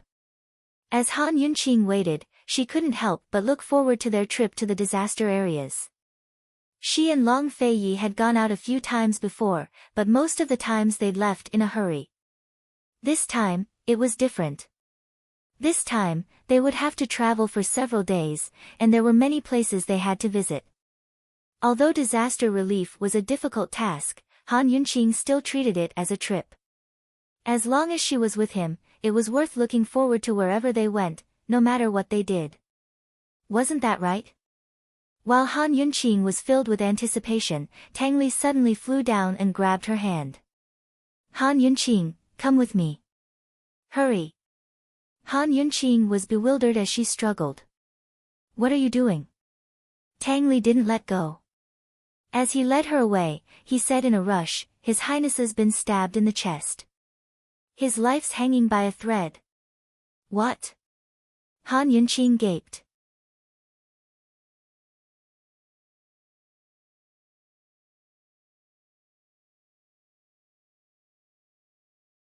Chapter 363. Stabbed in the heart, his life hanging by a thread? Han Yunqing froze at the words. She'd waited all night for Long Fei Yi, but this was the news. How could she accept this? His life hanging by a thread, those words echoed in her mind, but she couldn't connect them to Long Fei Yi. Abruptly, she grabbed Tang Li and demanded, just what's going on? Who hurt him? Tang Li was using lightness techniques to fly through the air, so her sudden grab nearly caused him to fall to the ground. He roared, why are you asking so many questions? Let's hurry and save him first. That's right, saving a life was more important. Why ask so many questions? Han Yunqing let go at once, like a frightened child. She grew very quiet. Very soon, they arrived at the hidden pavilion. Chu Shifeng had already settled Long Fei Yi in his bedroom, so Han Yunqing rushed to the bed as soon as she entered. Long Fei Yi was lying naked on the bed, a thick bandage wrapped around his heart. Despite this, fresh blood was still seeping out. He lay there quietly. His handsome face was less cold and serious than usual, and more pure and calm. He looked much better with his eyes closed than usual, as beautiful as a tranquil ink painting. Those who didn't know better might think he was just sleeping and would wake up at daybreak. Han Yunqing's eyes grew red and wet as she grew very, very quiet. Tang Li, hurry and find Gu Beiyue. Tell him the dagger stabbed him in the heart very deeply, she said calmly. Tang Li and Chu Shifeng exchanged glances and hesitated. The hidden pavilion's existence was a secret to begin with. Moreover, Gu Beiyue was a target of His Highness Duke of Qin's investigation, so it wasn't appropriate to find Gu Beiyue. Han Yunqing, why are you looking for Gu Beiyue? Hurry and stop the bleeding. Don't you have a special medicine? Tang Li urged impatiently. But the quiet Han Yunqing turned to glare at them. Her cold face emanated a fierce aura that made Tang Li and Chu Shifeng shudder. She ordered word by word, "Bring Gu Beiyue here. He has to be here by half an hour at the latest. Otherwise, I'll be the first to poison you to death if he dies." Han Yunqing hadn't even examined him properly, but seeing Long Fei Ye's ashen complexion and the extent of his bleeding, she knew he was in a terrible state. Gu Beiyue had been wounded in the same spot as Long Fei Ye's wounds. Back then, Gu had stabbed Gu Beiyue's heart with a hidden needle. It hadn't hit the heart, but had been slightly off target. Still, it wasn't as deep as Long Fei Ye's wound. Long Fei Yi had not only been stabbed deeply, but the dagger had also been yanked out immediately after entering, causing a second wound. Even though the wound had been slightly off target, it was still near the heart. More importantly, it was so deep that any small injury could affect the normal flow of blood in the body. Once the blood supply ran low, the heartbeat would be affected and his life would be in danger. The injuries in the wound were very complicated. To save Long Fei Yi, it wasn't as simple as stopping the bleeding. This wasn't Han Yunqing's strong suit, so she forced herself to calm down even though she was on the verge of tears. Not only did she have special medicine to stop the bleeding, but she could also use needles to stop the bleeding. But no matter what she did, she had to expose the wound first. How could she touch the wound in such a dangerous situation? Treating injuries was Gu Beiyue's strong suit, so she could only wait for Gu Beiyue to decide how to stop the bleeding and treat the patient. She didn't dare to imagine the consequences if things dragged on for more than half an hour. Tang Li had been scared witless by the word, "die." He couldn't care less and turned to leave. Han Yunqing gripped Long Fei Ye's icy hands tightly as she knelt by the bed, looking at him without a word. Chu Shifeng and Dr. Lin didn't dare to speak, but stayed by her side.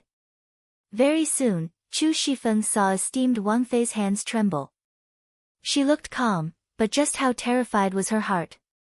Perhaps fear wasn't enough to describe Han Yunqing's current feelings. She'd lived 2 lives, but she'd never felt so out of her wits. It had always been Long Fei's fingers intertwined with hers, but this time she unconsciously grabbed his hand and entwined their fingers together tightly. How she wished that this man, who had always been invincible in her heart, could open his eyes to look at her and give her some strength. "Long Fei Yi, didn't we agree to go to the disaster areas together? We're leaving tomorrow. Long Fei Yi, do you know how much I'm looking forward to it? Long Fei Yi, you can't go back on your words when it comes to me." Time trickled by in the silent room. Fortunately, Tang Li brought Gu Beiyue over in less than an hour. On the way, Tang Li explained Gu Beiyue's injuries in a concise manner. Gu Beiyue carried his medicine chest inside, his ashen face solemn. His first words were, "Esteemed Wang Fei, stay behind. Everyone else, go out and prepare hot water. Wait by the door." It had to be said that Gu Beiyue was a truly calm man. As he spoke, he opened his medicine chest and took out some medicine, his movements quick and methodical. Chu Shifeng and Tang Li exchanged glances. Although they hesitated, they had no choice but to withdraw. Han Yunqing adjusted her mental state and moved away from the bed. "It's in the same position as your previous injury, but it's very deep. I don't dare to examine it yet."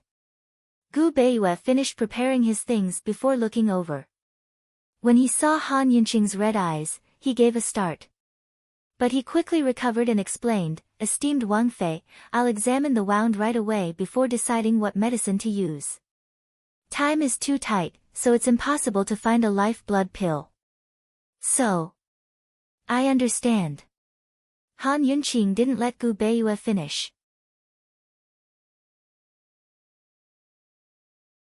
She was very clear that Long Fei Yi could lose his life from excessive blood loss during the treatment process. But time was too tight. They had to treat him even if they didn't want to. They had no other choice. "This one will definitely do my best." Esteemed Wang Fei, you must remain calm and prepare to stop the bleeding at any time. Gu Beiyue was very serious. Although Han Yunqing knew Gu Beiyue was only comforting her, she still nodded her head. All right. She prepared her needles and medicine so she could cooperate with Gu Beiyue at any time. Gu Beiyue personally undid the bandages on Long Fei Ye's body. As he did so, fresh blood poured out of the wound. Han Yunqing watched quietly at first, but saw more and more blood pour out like a fountain. This wasn't just blood, it was Long Fei Ye's life. Han Yunqing was afraid and couldn't calm down. Let me stop the bleeding first. Esteemed Wang Fei, please calm down. Gu Beiyue sternly said. This was the first time he spoke so fiercely to Han Yunqing. Han Yunqing knew she couldn't stop the bleeding at this time, but in the end, she could only avert her eyes and not look. Call me when you need to stop the bleeding. Han Yunqing didn't know that when she averted her eyes, she missed such a shocking scene. Gu Beiyue checked Long Fei Ye's wound with one hand and took out the medicine with the other. His movements were very fast, like a flickering shadow. No one could clearly see what he had just done. She saw that Long Fei Ye's wound had already been covered with medicine and the herbs that Gu Beiyue had prepared had all been used up. In the medical academy's rankings, Gu Beiyue was only a 5th-ranked divine doctor. His medical skills were basically at the 5th-rank level as well. But in reality, his medical skills had already surpassed the medical school's level. Even the head of the medical school could not compare to him, but it was a pity that no one in this world knew about this. The fresh blood from Long Fei's chest was still flowing non-stop, quickly drowning out the medicinal ingredients. Gu Beiyue did not delay. Esteemed Wang Fei, stop the bleeding, quickly. Han Yunqing immediately turned around and saw that Long Fei Ye's chest was covered in blood. The bedding was also dyed red. She couldn't see how his wound was treated because it was covered in blood. In this kind of situation, she did not have any extra thoughts to pay attention to Gu Beiyue's speed of treatment. She only chose to trust him. She immediately used needles to stop the bleeding. With trembling hands, she used the fastest speed she'd ever used in her life to treat Long Fei. By the time the bleeding stopped, Han Yunqing's entire back was drenched in cold sweat. Hot water, quickly! Gu Beiyue shouted. Tang Li personally brought in the hot water. Seeing Han Yunqing's trembling hands, Gu Beiyue's eyes flashed with pain. He was about to do it himself when Han Yunqing beat him to it. I'll do it.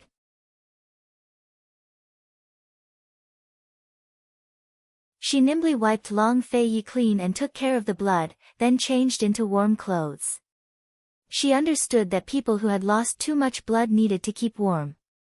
By the time Han Yunqing was done, Gu Beiyue had already written out a prescription for Chu Shifeng to make medicine. The tense atmosphere finally eased a little. Tang Li asked timidly, the Duke of Qin, is he all right now? Gu Beiyue didn't speak, but Tang Li looked at Han Yunqing. Say something. Han Yunqing looked at Gu Beiyue. She wanted to ask him the same question. Long Fei Yi had lost too much blood. It was too much for him to take in right away, so even if she had a miracle blood tonic, she might not be able to use it. She could only say that Long Fei Ye's life was saved for now. As for what would happen in the future, she didn't know, nor did she dare to guess. Gu Beiyue, say something. Tang Li was anxious. Gu Beiyue's eyes flashed with a complicated look before he took Long Fei Ye's pulse again. After some hesitation, he said, it's best to keep watch tonight. If he doesn't wake up tonight, then the situation won't be optimistic. That night, no one slept. All of them stayed with Han Yunqing to keep watch. But it was already daybreak, but Long Fei Yi didn't show any signs of waking up.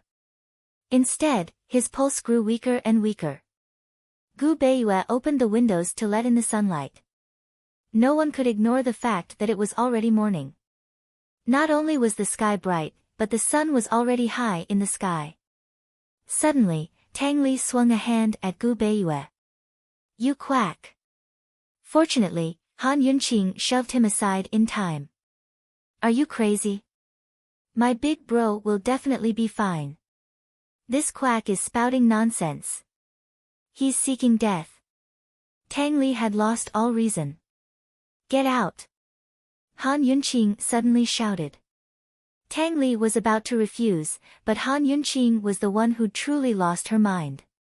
She screamed at the crowd, all of you, get out! Get out! Gu Beiyue was the first to leave. Tang Li was dragged out by Chu Shifeng. Han Yunqing's eyes were redder than a rabbit's, but she stubbornly refused to cry. She still clutched Long Fei Ye's hand tightly as she sat on the side, watching over him. Han Yunqing waited for an entire day and night. She personally took his pulse and fed him medicine, but Long Fei Yi still didn't wake up. Note to the readers, Genius Poison Consort's WeChat account is Tienkexia Dufei.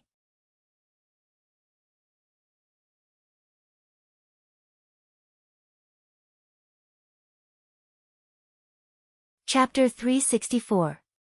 Han Yunqing stood guard for an entire day and night. Outside the door, Chu Shifeng, Tang Li, and Gu Beiyue had all stayed by her side without rest. By now, the irascible Tang Li had calmed down and was sitting on the steps with his head bowed. He didn't seem angry at all. He'd never doubted Long Fei Ye's choices, but this time he had to reconsider whether Long Fei Yi had done the right thing by locking that man up in the secret room. If not for Han Yunqing, he wouldn't have gone to such great lengths to imprison that man, much less attract such danger tonight. While Tang Li was lost in his thoughts, the silent Gu Beiyue finally spoke up. Guard Chu, there's one thing this one really doesn't understand. May I ask for your guidance? Chu Shifeng leaned weakly against the wall and said, I don't dare ask for guidance. Imperial Physician Gu, you may ask whatever you want. From what this one understands, His Highness's martial arts skills aren't low. How could someone have injured him in such a fatal place? Gu Beiyue naturally knew that Chu Shifeng was on guard against him. He didn't want to ask at first, but after a day and night of thinking, he still couldn't figure it out. With Long Fei Ye's martial arts skills and vigilance, it was more likely that he'd been poisoned. How could he have been injured so severely? After all, the heart was the weakest part of the human body. Even the world's #1 expert, Tianshan Kenzo, would collapse after being stabbed so deeply by a dagger. Gu Beiyue mused that someone who could injure Long Fei Yi so severely had to be someone Long Fei Yi trusted deeply, or someone whose martial arts skills were far superior to Long Fei Ye's. On second thought, the people whose martial arts were far above Long Fei Ye's were either from Tianshan Kenzo, Liberty City, or the City of Daughters. Tianshan Kenzo wouldn't hurt Long Fei Yi like this, and Liberty City and the City of Daughters had 2 or 3 experts who could hurt Long Fei Yi. However, they had no reason to attack. Those old seniors had already retired from the world of assassins for several years. Gu Beiyue thought about it and still felt that the person who injured Long Fei Yi was someone trusted by Long Fei Yi. It was very likely that there was a traitor in the Yu prison. Gu Beiyue's question had left Chu Shifeng puzzling over it for an entire day and night, but he couldn't figure it out either. His Highness Duke of Qin's sneak attack on the black-clothed man was to stab his sword directly into the man's heart. Although he was behind him and didn't get a good look, he wasn't mistaken. He was certain that His Highness Duke of Qin had not only hit the target, but stabbed very deeply. His Highness Duke of Qin had never made a mistake, so the depth of his sword had to be even deeper than the man's dagger. Logically speaking, the black-clothed man shouldn't have lived for more than the time it took to brew a cup of tea. Moreover, the black-clothed man looked like he was on the verge of death. Otherwise, His Highness Duke of Qin wouldn't have gotten so close to him, much less uncover his face. Who would have thought that the black-clothed man could still sneak attack His Highness Duke of Qin despite being so heavily injured? That dagger hadn't been light at all. After the dagger, he could still strike with his palm. Most frightening of all, he still had the strength to escape. Who else in the world could survive a stab to the heart and still have the skills? This defied all common sense. Chu Shifeng could only suspect that His Highness Duke of Qin's sword had gone astray, and very, very astray at that. But that didn't make sense either. Didn't His Highness Duke of Qin know that his sword had gone astray? The more Chu Shifeng thought, the more confused he felt. His heart was filled with worry for His Highness Duke of Qin, so he gave up on the thought altogether. No matter what the truth was, as long as His Highness Duke of Qin was fine, everything was fine. When Chu Shifeng didn't reply, Gu Beiyue added, "Guard Chu, if it's inconvenient, just pretend this one never asked." Chu Shifeng was even more guarded against Gu Beiyue than he was against Tang Li. He didn't want to say much, but even if Gu Beiyue didn't ask, esteemed Wang Fei would ask anyway. By then, Gu Beiyue would find out. If he told Gu Beiyue this mystery that defied the laws of the human body, perhaps he'd be able to explain it. Of course, Chu Shifeng wouldn't mention a word about the prisoner in the secret room. Imperial Physician Gu, it's quite strange. That night, His Highness was attacked by an assassin. The assassin's martial arts skills were average, far below His Highness's. His Highness's sword stabbed him in the chest. Although it went astray, it still counted as a wound to the heart. His Highness thought the assassin was dead, so he went closer. Who knew that the assassin would sneak up on him? Although Chu Shifeng didn't tell the truth, it didn't count as a lie either. By now, Tang Li was looking over as well. He didn't understand either. Gu Beiyue was an intelligent man, but he still didn't understand. He asked, "Are you sure it was the sword that went through the heart?" "I'm sure." His Highness was certain that the assassin was dead, so he didn't put up any defenses. Chu Shifeng was certain. Gu Beiyue's heart grew cold. Although he didn't show it, his ashen face turned even paler. He had carefully examined Long Fei Ye's wound and found that the dagger had stabbed him with a lot of force. A dying man couldn't possibly have that kind of strength. Even if he took 10,000 steps back, it was impossible for him to be heavily injured. Imperial Physician Gu, after the assassin stabbed His Highness, he hit him with a palm before escaping. Even 10 guards couldn't catch up to him. Chu Shifeng added hastily. Hearing this, Gu Beiyue's heart skipped a beat, but he only expressed doubt. "That's impossible."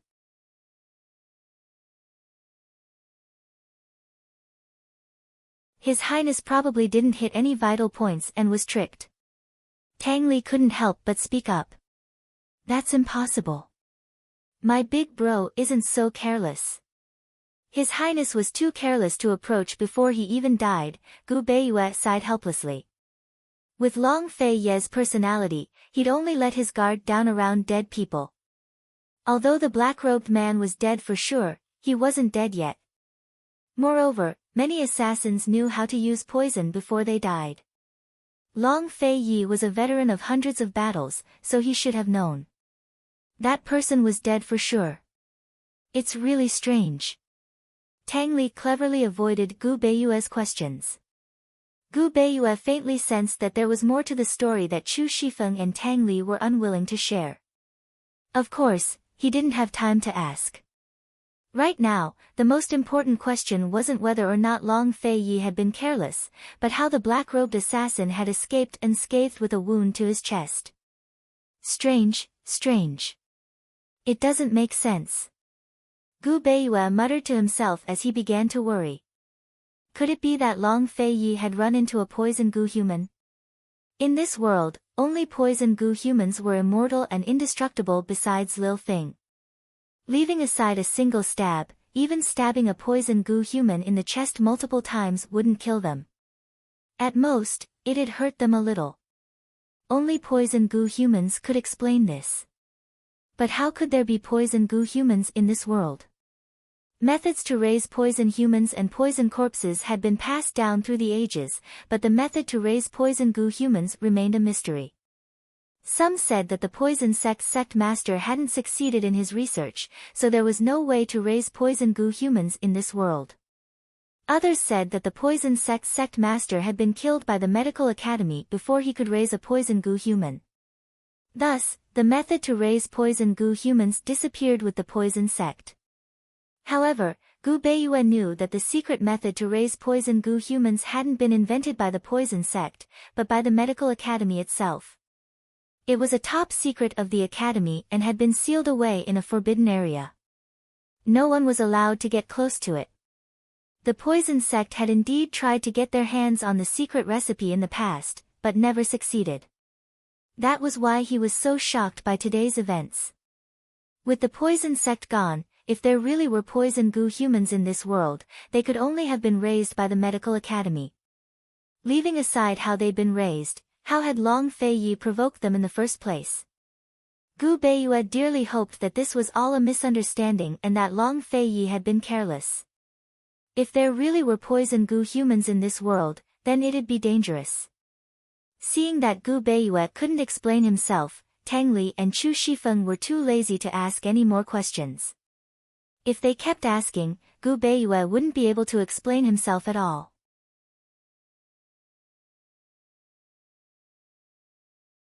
Instead, he'd ask them a lot of questions. What a loss. It was already dark outside, but there was still no sound from the room. Tang Li and Chu Shifeng exchanged glances, both anxious and helpless. They could only comfort themselves with the fact that no news was the best news. While Long Fei Yi was unconscious, another fellow was having a hard time as well. This was none other than the black-robed assassin from that night, Gu. Even now, he still hadn't changed out of his black robes. After shaking off the guards from the hidden pavilion, he'd ended up sprawled on a nearby roof like a corpse. His wound was really painful. At first, he hadn't felt any pain and could still muster his strength. But when he stopped to rest, the pain intensified. He didn't even know how much blood he'd lost, but right now he was both tired and in pain. He wanted nothing more than to sleep for a few days straight. Every time he was in extreme pain, he'd want to sleep for a long, long time. The longest he'd ever slept was 3 whole months. But this time, he was doing his best to stay awake. How could he sleep without checking if Long Fei Yi had been buried? Thinking up to here, Gu's pale, bewitching face broke into a smug, satisfied smile. Actually, he didn't want to make a move because it would expose his secret. But he couldn't resist Long Fei Yi's stab. It was a heaven-sent chance. How could he be satisfied if he didn't kill that arrogant, hateful man? He couldn't help but imagine the current situation at the hidden pavilion. Chu Shifeng and Tang Li must be in a panic right now. Even if Tang Li and the rest wanted to hide it, they couldn't hide it for long. He had to wait for news of the Duke of Qin's death to spread and for his poison lass to find out about the secret room at the hidden pavilion. Then she wouldn't be sad anymore and would know who was truly good to her. The more Gu thought about it, the happier he felt. He decided to eat his fill before going to the hidden pavilion to see what was going on. Gu still had no idea that his poison lass loved that man more than he imagined. Right now, she was so sad that tears were about to fall from her eyes.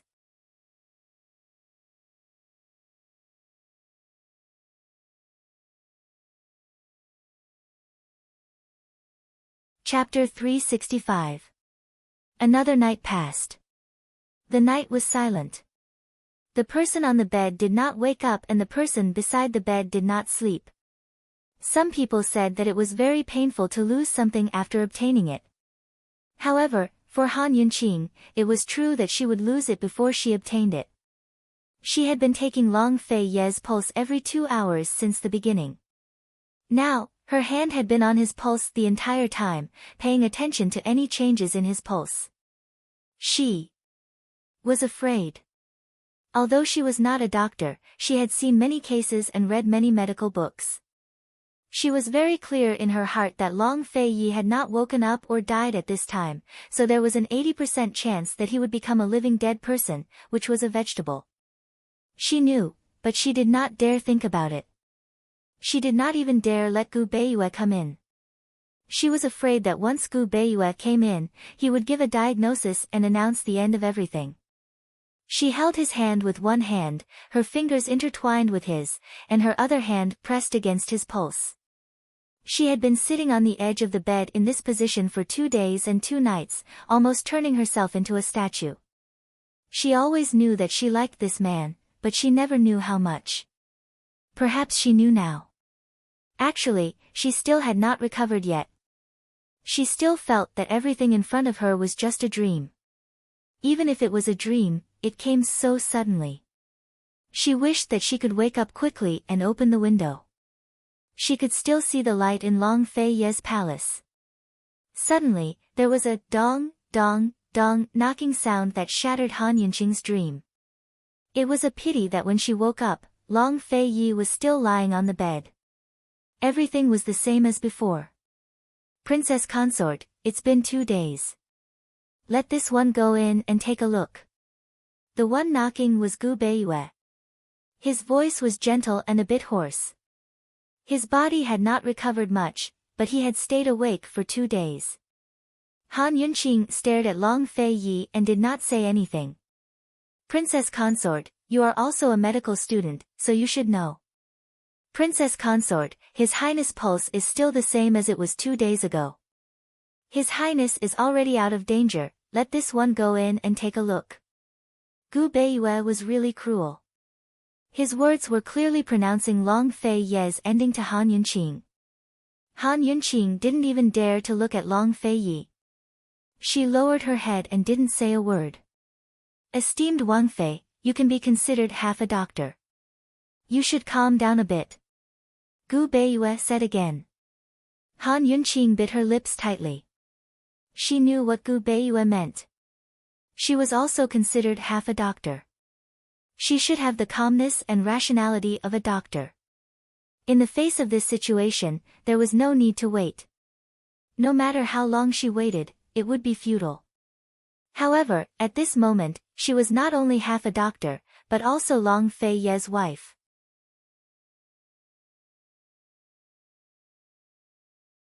The person lying in front of her was the person she had liked for a long time. How could she remain calm? She had already held back her tears, so what else did he want her to do? She took Long Fei Ye's hands and pressed them against her lips. Her entire being was so quiet that not a trace of life could be seen. It was as if the entire world had dimmed with her. After a long time, there was no more sound from outside the door. The room became incomparably quiet. This silence lasted for another day and night. Time was the most merciless thing of all. Long Fei Yi, have you counted? Have you counted how many steps Yunqi has taken towards you? Long Fei Yi, do you know that every step Yunqi takes requires a lot of courage? If you don't wake up, where will Yunqi go? Long Fei Yi, don't tell me you won't even give Yunqi a chance to walk towards you of her own accord. After an indeterminate period of silence, Han Yunqing finally spoke up. Your Highness, if you don't wake up, aren't you afraid that Yunqi won't want you anymore? Her tears fell soundlessly onto Long Fei Ye's cold hands. Yunqi was crying. But when the hot tears fell onto Long Fei Ye's palms again, his hands actually trembled slightly. It was a very subtle movement, but Han Yunqing sensed it immediately. She was alarmed, flustered, happy, and nervous. Her heart pounded wildly in her chest as she feared that she'd made a mistake. She feared that if she moved, he'd stop moving. She forced herself to wait. After a long time, Long Fei Ye's hands really did tremble again, his fingers clearly moving. Han Yunqing was certain that she hadn't seen wrong. She was wild with joy and even forgot to call Gu Beiyue in. She just stared foolishly at Long Fei Ye's fingers. This time, she waited for a long, long time, but Long Fei Ye's hands didn't move again. But his eyes did move. He opened them slightly to see Han Yunqing sitting by his side, her head bowed as she stared dumbly at his hands. This woman, what's wrong with her? Long Fei Yi only felt dizzy and his heart hurt. But his consciousness was still clear. He remembered that he'd fainted after being ambushed by the black-robed man.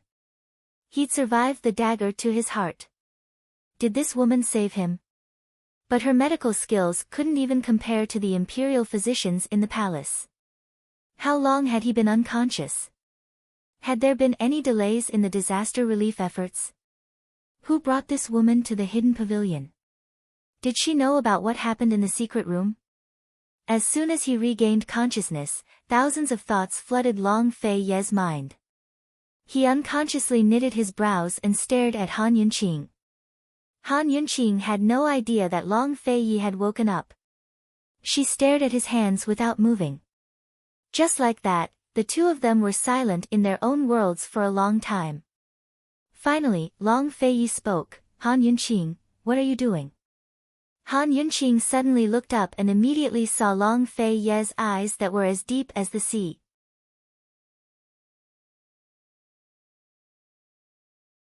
Although he had just woken up and was still very weak, his eyes were still cold and sharp, as if he could see through everything.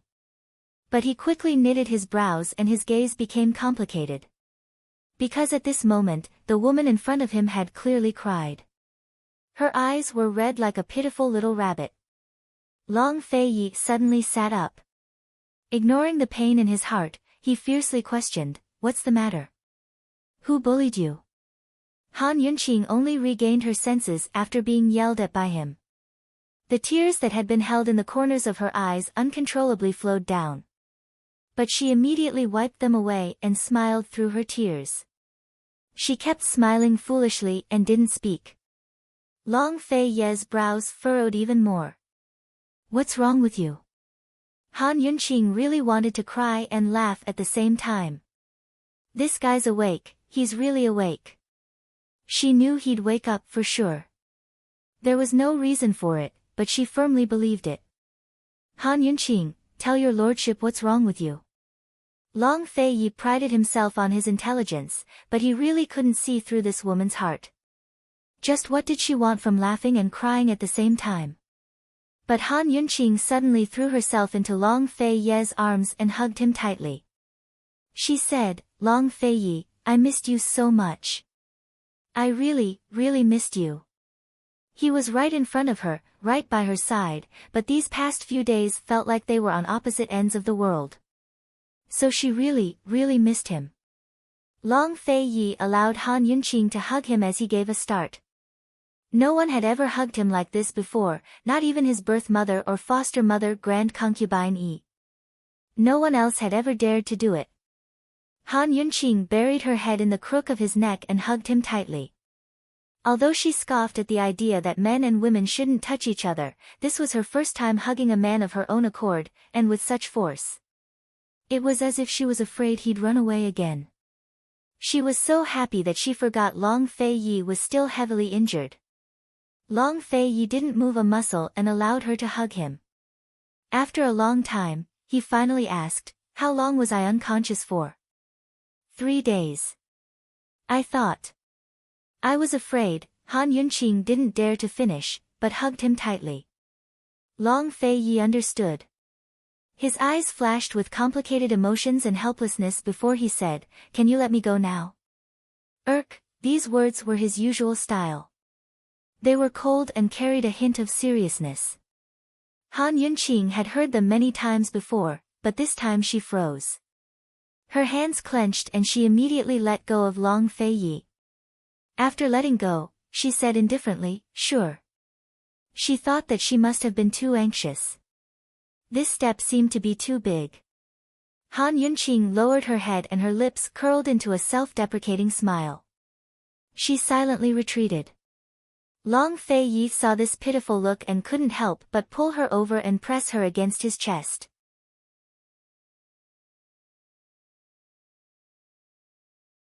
Although his heart was in pain from the two of them hugging like this, he still endured it when he saw this pitiful look on this woman's face.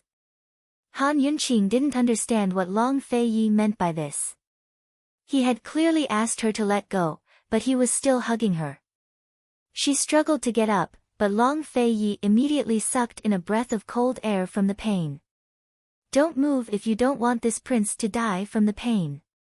Die from the pain? Han Yunqing was shocked. Only then did she remember that he still had a wound on his chest.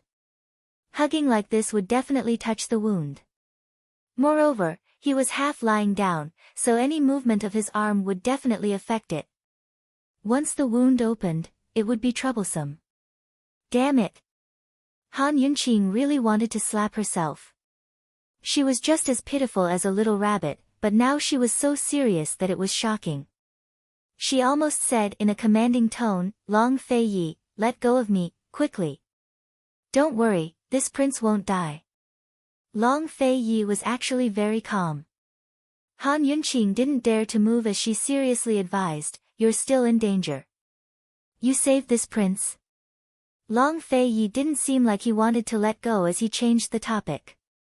He knew his own body the best. Although the wound was very painful, from the current situation, his life wasn't in danger. Just based on the position of the wound, he felt that he wouldn't be able to escape death. The person who saved him had to have some skills.